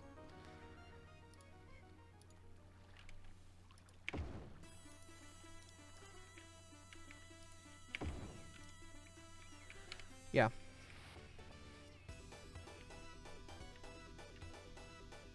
I should probably have the phone up so you guys can see, like, the music. Okay, so cool. Now we can actually start to get off-ramps down here and to do some work. So, how do we want to develop this town? We're going to start with our downtown down here. The way this downtown has probably been developed at its core is it's probably going to use a quay wall to ensure that it stays nice and, like, level and proper against the water. Now we can use these lovely keys that were added by the Bridges and Parks content creator pack. There are tons of wonderful keys in here that we can basically... Oh yeah, no, these are from the big keys. Yeah, by Armesto. Yeah. But basically we can make our own key walls that have this wonderful, interesting sort of like pathway and make an interesting sidewall here. I think is really cool. It has pedestrian paths on it as well, which is really cool.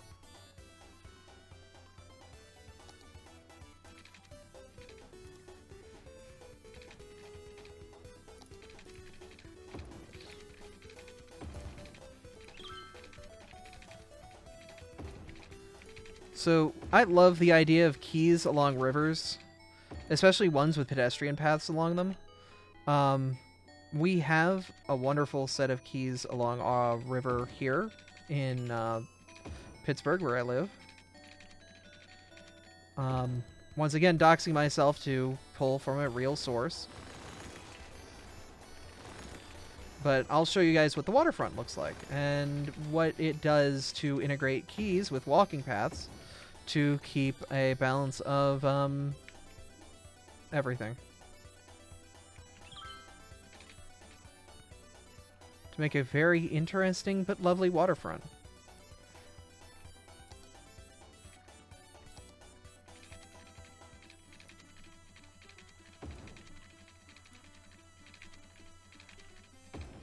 We're also going to use this to kind of avoid some of these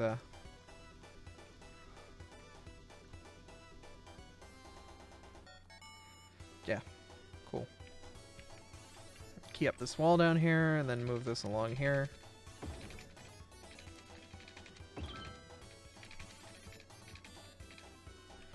And I'm going to actually use the move it tool to move these rocks up alongside the shore.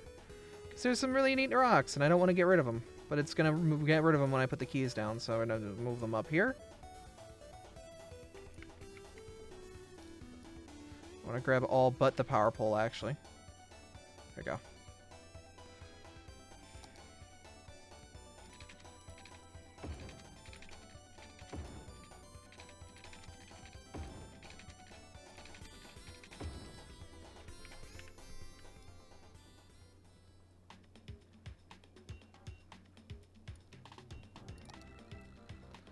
And then we can do a little bit of smoothing, which I'm sure would have come, not very naturally, but would have happened from the city doing some development here to ensure if they're going to make like a walking path along this, along an old downtown, they would do that to keep it nice and chill. And I will pull the real example out really quick. Once again, Google Maps.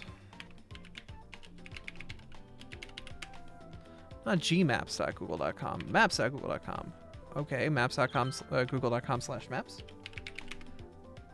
Having trouble finding that type. Oh, I put Google in wrong. I put too many G's. There we go. Let's go to the waterfront. Waterfront has a beautiful natural path here. You can't really see it all that well here.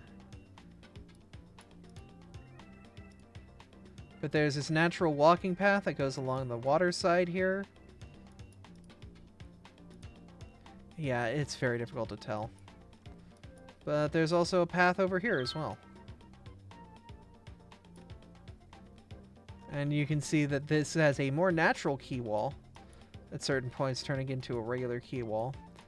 But basically it's this natural wall with a path alongside it for, you know, things like hiking or biking, or, you know, maybe there's some docks at the lower points for people to take their boats and to moor them, get them in the water, have some fun.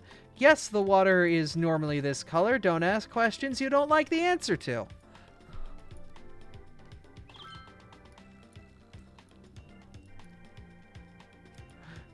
Don't worry about it.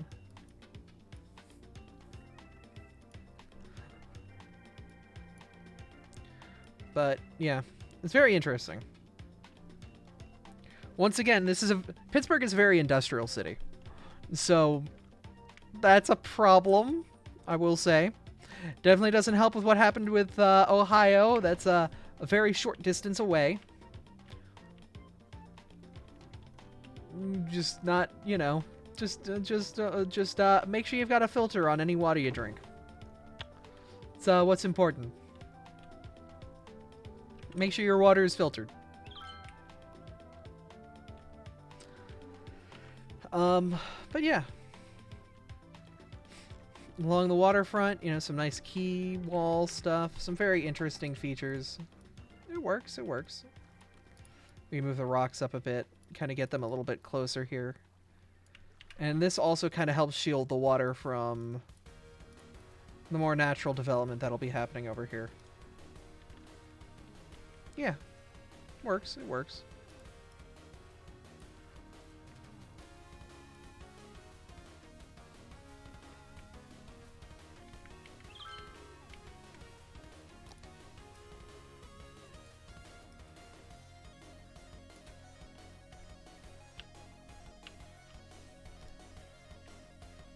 You can kind of fix some of these weird oblong things here too.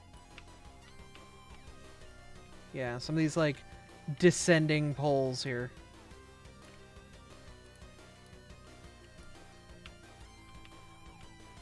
Though hopefully we won't need to have the power poles go through the land like this soon, because power will just be naturally flowing through the area, so we don't need to have power poles going through everything.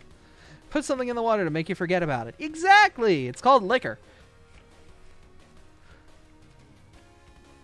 But like, that's the general idea here, is to liquorify. That's why it's called liquorification. No. I don't remember how I got here. Same. Yeah. Fun times. uh, uh, Anyway, so we have that whole thing going on here, though. And we can definitely use that to kind of figure out how we want to kind of have the city or town along this road. So we can use these lovely rural roads to kind of draw out our lines. We know that we've got our city development here. We know that we've got a major town here. And we see that there is sort of this right angle that naturally occurs. I'd assume the city would kind of develop along here, with this as being like a right angle here. We're going to use these like low-cost roads to kind of draw out our lines. Since this is a dense downtown, we are going to pick a more rigid grid.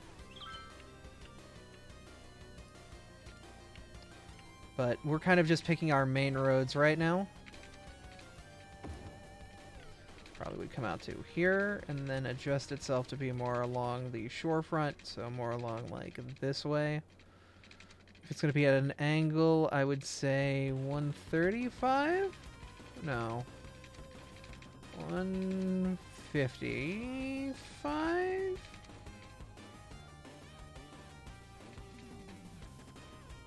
Trying to find a good angle to put this road at, but I think 155 is going to be our best bet. Basically, we're just drawing everything out to get a general idea of how we want to have our main roads go through this town. And then these would probably be extended out to kind of their general idea of, you know, what their maximum length would be.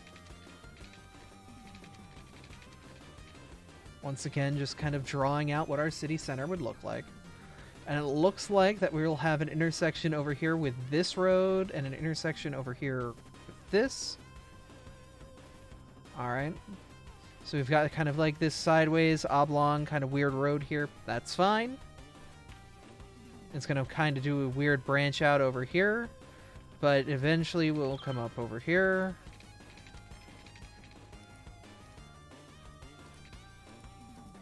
This is very unhappy, but that's because it doesn't want to do a road through that, so we're just going to ignore that. And then it'll probably come down to like a waterfront area here, where I want to kind of pull it to a 90 degree and let this kind of become a waterfront naturally. Maybe this is a stadium area. Maybe this is an entertainment district. Maybe it's something along those lines. We'll see when we get there. And then if we're going to pull this at like 90 degrees this way, what I'm going to do is I'm just going to say you're going to be this out this way. And then I want to pull this basically like this.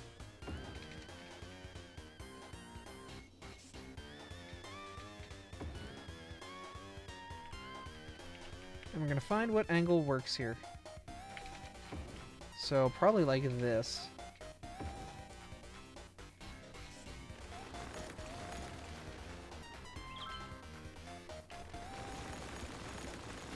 So that is going to sneakily be 90 degrees to this road over here. So we can have crossroads here, maybe like a little district here, that's going to line up with 90 degrees with this area here. Be sneaky like that. It's our little secret. You know?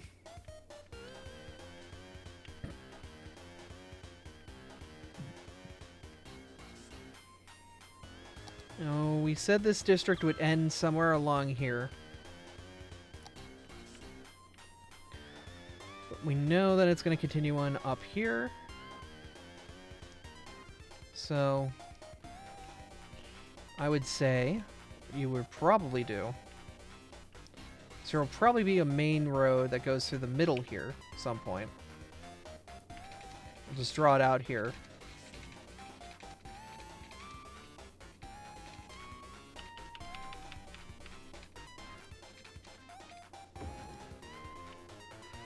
Yeah, something like that.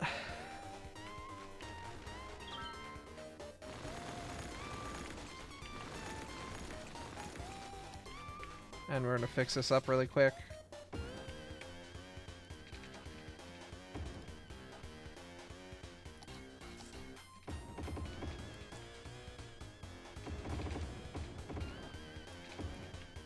Cool. So we see that we've got a road here coming out this way. And we see that we've got a road coming this way, which means we've kind of got a natural end to our kind of district here. So we can see what our district actually kind of turns out with we roll with the contour lines here. Yeah, it's pretty interesting.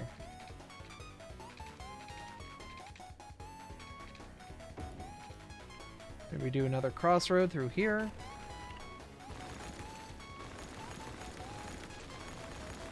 Fix these weird roads that we did stuff with. Yeah, maybe just like a crossroad through here or something. But we just want to make sure we're getting people in and out of this area. So now we see what our district will look like, which is pretty cool. Like we can see kind of a general idea of what our main roads will look like.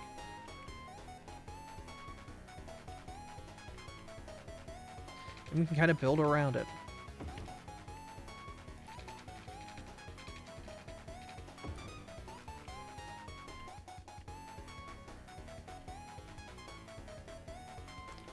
Cool. So now how do we like fill this in?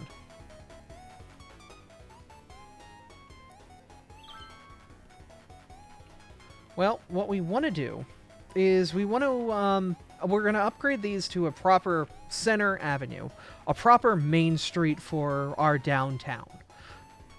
That's probably going to be a 6 or an 8 lane road with something fancy going through it, or maybe tram or bus lanes.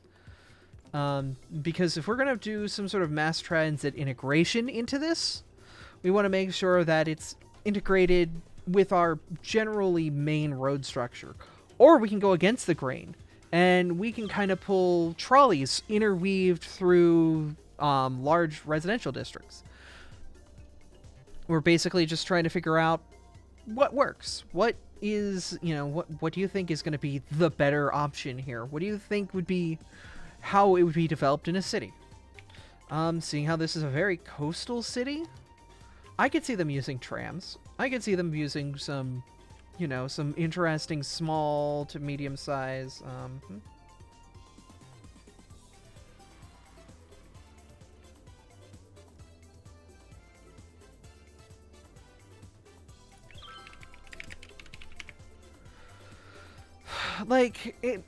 Basically, we want to try and figure out how the road hierarchy is going to live on in this. How are we going to distribute the roads?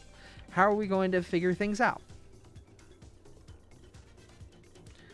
If we convert all of these to these tram roads, I mean, that means we're going to have to build out a tram system with tram stops. But, trams, fine. Trams are actually a cozy little system. We could also build a metro. Would there be subways here? Probably. With how flat this is, maybe. I mean, there would be issues with certain subways at certain places. It's going to be a problem in certain points. There's also, leveling and stuff we'll need to do. Some beautification stuff. But, how do we want to do that? Would we go trolley buses instead? Problem is, trolley buses are under-supported. You definitely will probably want to just stick with trams because of how many different road options you get with trams. I'm just going to be forthright and probably stick with trams. Trolley buses are nice, they're cool, but they've sadly become niche. They don't get the love that they should. So we can fluff out our roads here and, build out a trolley bus network that connects the downtown together. The problem is we've got a downtown that's going to be running trolley buses now. How do we integrate that into any future transit networks that we have? Probably through hubs. Metropolitan hubs will probably be what we go to transmit people from subways to trolley buses to what other deployments that we have. There's going to be many different things that we're going to do to try to keep citizens moving. Not only that, but trolley buses aren't going to be the only means to get around in this town. There's also, massive swaths of empty land. Do you walk to a bus if you live here? Probably, yeah, but what if you live out here. Look at how far the buses are. Oh, I see. Power got disconnected here. That should fix it. Yep, that resolved everybody's problems. That's a significantly less amount of poop. Cool. So, once again, you know, how are we going to integrate these networks together? How are we going to integrate these different types of, you know, communities and transportation methods together? It's going to be interesting. But that's the challenge of it. That's the fun of it.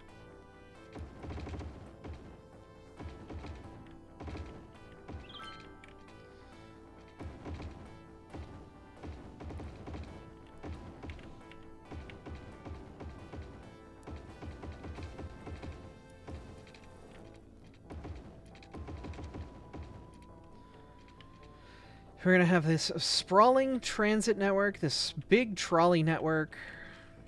You know, we're going to try to see what we can do from there. It's going to be interesting. It's going to be fun. But when we kind of have a general shape of how we're going to do things, we do not have the ability to do trains, but we're going to ignore this problem for now because we can't actually fix these train tracks to be elevated. So unfortunately they're going to look a little disgusting. It's fine. Unfortunately, yeah, no, we're kind of stuck in a weird spot with these until we have the ability to actually do anything with trains. They're just going to look like this, where you just have holes in the earth that go infinitely down. It's fine. Also, this is how keys work. They just have infinite height.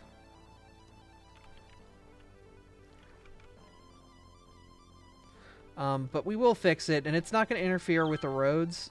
It's just going to look a little weird until we have the ability to actually modify them. Not the end of the world. So we have our network now. What we want to do from here, we want to start to figure out what our secondary roads are.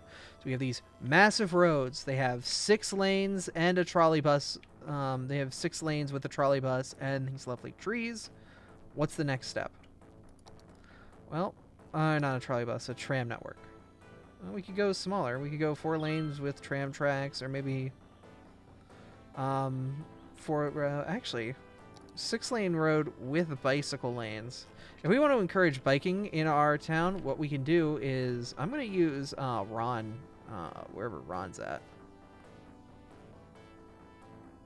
Ron, I'm going to say you. I want to turn into... I do not want same width. I want tram 6.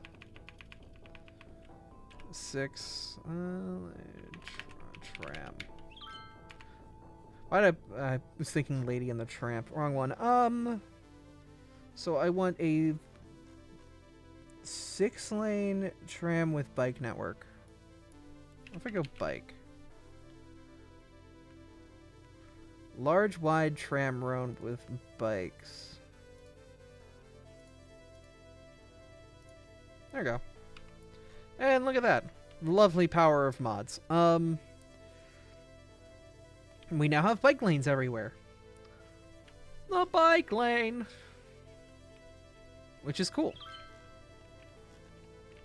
And then what I'm going to do is to fix all of the weird height issues, I'm going to use the picker to just pick one of these points. And we know that these are the only points that we have used these kind of things. Grab all of this and say to terrain height. And that'll take a second, but it should be fixed. Yeah. Cool. Alright, so now we have this lovely tram network. Cool. What are we going to do with it? I don't know. We're going to find more tram tracks that have bike lanes that are smaller bandwidth. So this is a 2-lane medium road with trams and bicycles. That's smaller capacity, but 4-lane with trams and trees. 4-lane with tram. 4-lane with bike and tram. And we're going to interweave these guys between these roads. At, like, these halfway marks. Gotta turn off this, like, automatic height thing. It's a pain in my butt.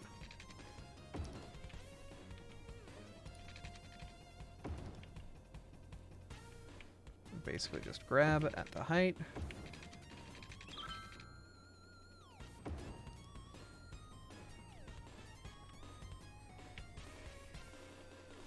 And we're basically just making an interweaved network.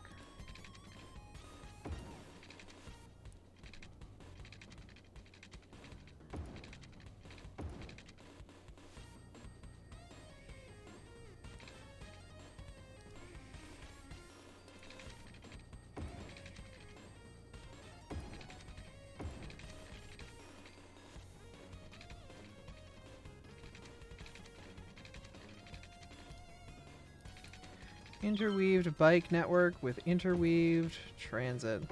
Yay.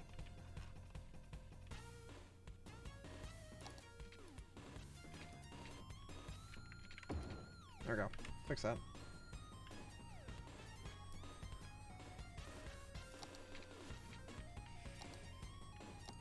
Alright, cool. So we will continue to kind of just space things out here, to here, to here, down to here.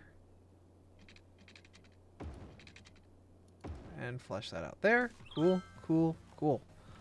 Alright.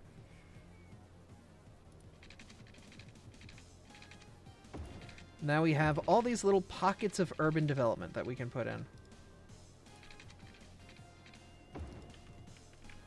We just gotta figure out what we're gonna do with them.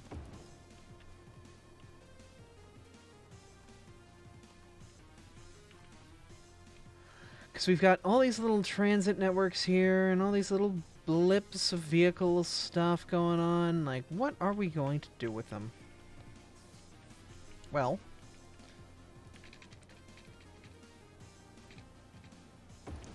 what we're going to do... Actually, hold up. This is perfect. Convert this to a smaller road. Like that. Yeah. And now you have this interesting intersection here. This is a very interesting intersection. Artemis! Oh. Love you all. Just keep being yourselves and being awesome. Every one of you here. Oh. Well, thank you, Artemis. You as well, hon. Keeping the wonderful you that you are, okay?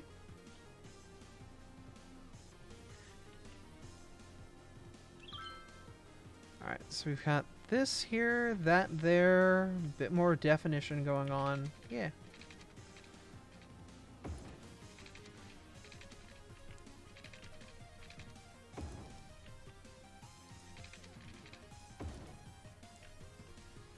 So we can definitely start to take these, like, combs that we have, these weaved, like, honeycomb, I would say not honeycomb, but we can kind of see what's going on here. We can start to make, like, transit lines through the city and start to figure out where we're going to go from here. But we also know that, you know, we've got our primary downtown, which is probably these larger spaces here, where we'll have our more dense commercial and office districts. And then we can slowly kind of radiantly pull our needs back and see, you know, what can we go from there? What can we do from there? We've got this lovely office development that's going to be along the shoreline here. But, you know, that means that we're going to have a transit hub down here because there's going to be a lot of trolleys that are probably going to come out from a point down here and have a lot of things happening. So that's probably what we're going to do next time. Is tomorrow Friday or is tomorrow Thursday? Tomorrow's Friday, so tomorrow is D&D day. So, tomorrow we won't be streaming this because tomorrow will be D&D night. We'll be streaming our campaign's 11th episode, as well as Sonic RoboBlast 2 Kart for anybody interested in joining us. We'll be doing some RoboKart together. So if you guys are interested in playing a free Mario Kart-like experience with a bunch of other nerds screaming at Friday at 4 in the morning. Well, not 4 in the morning. I guess for 4 in the morning, some of you. But with a bunch of cool mods and a whole bunch of chaos happening, we'll be having that. Saturday is probably where we'll pick up the pace and continue with this, and continue on with our save. Kind of experience what the next steps of this city are, and where we go from here. What we'll probably do is some interweaving line like this, that then connects like that.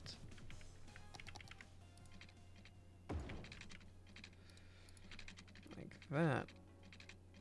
And probably connects like somewhere over here.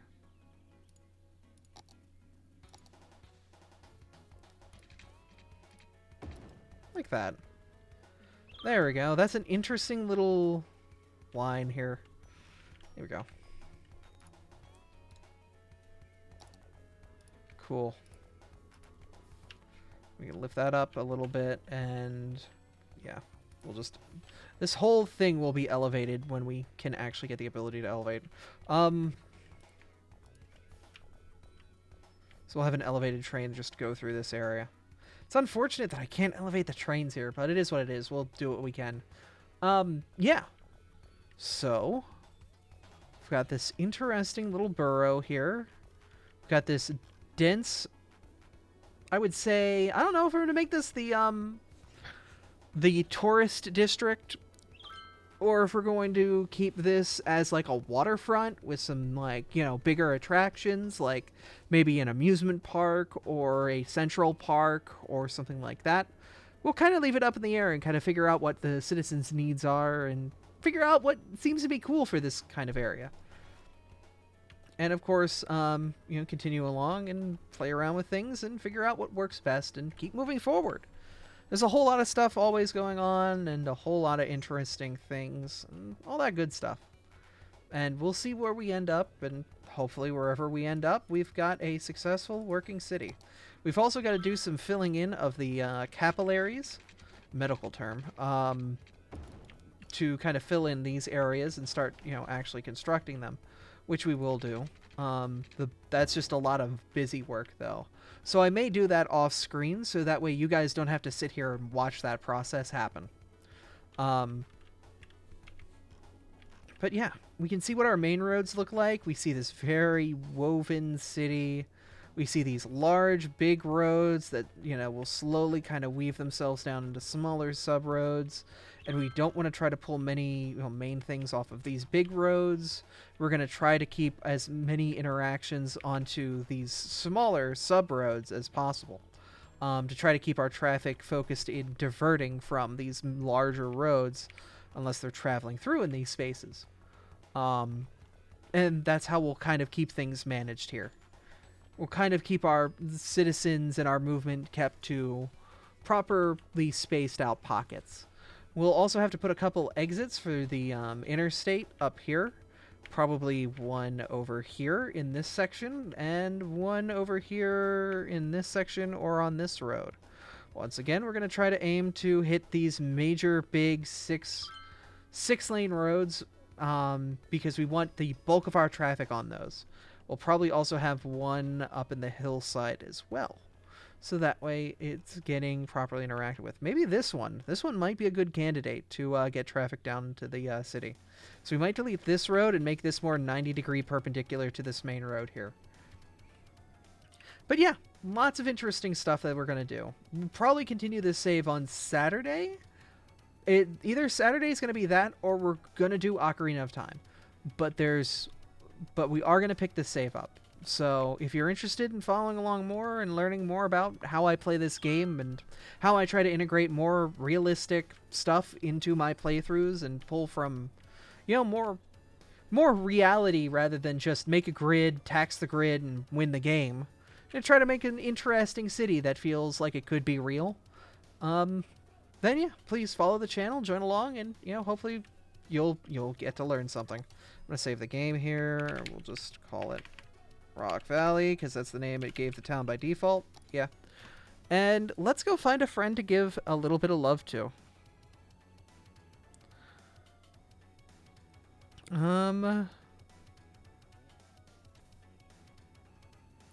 So who is currently live?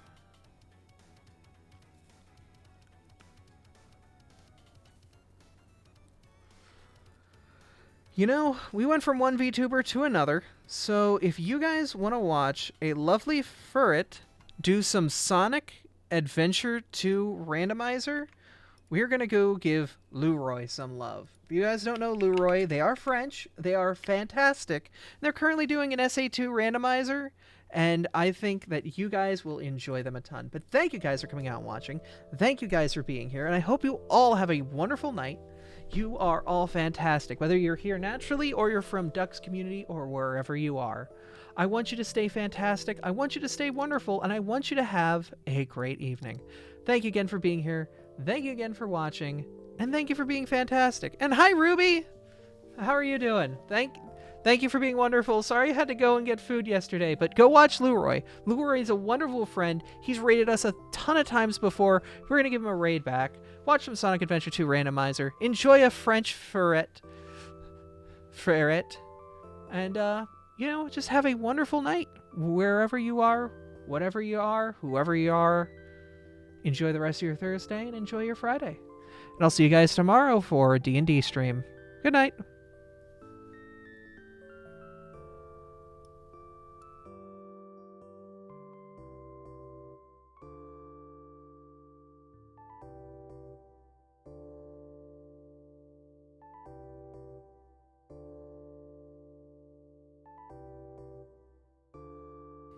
Oh yeah, if you want to put a raid message in, you could just say like app or raid or whatever. I don't know. I'm not really one for raid messages, but you do you. Have fun. Goodbye.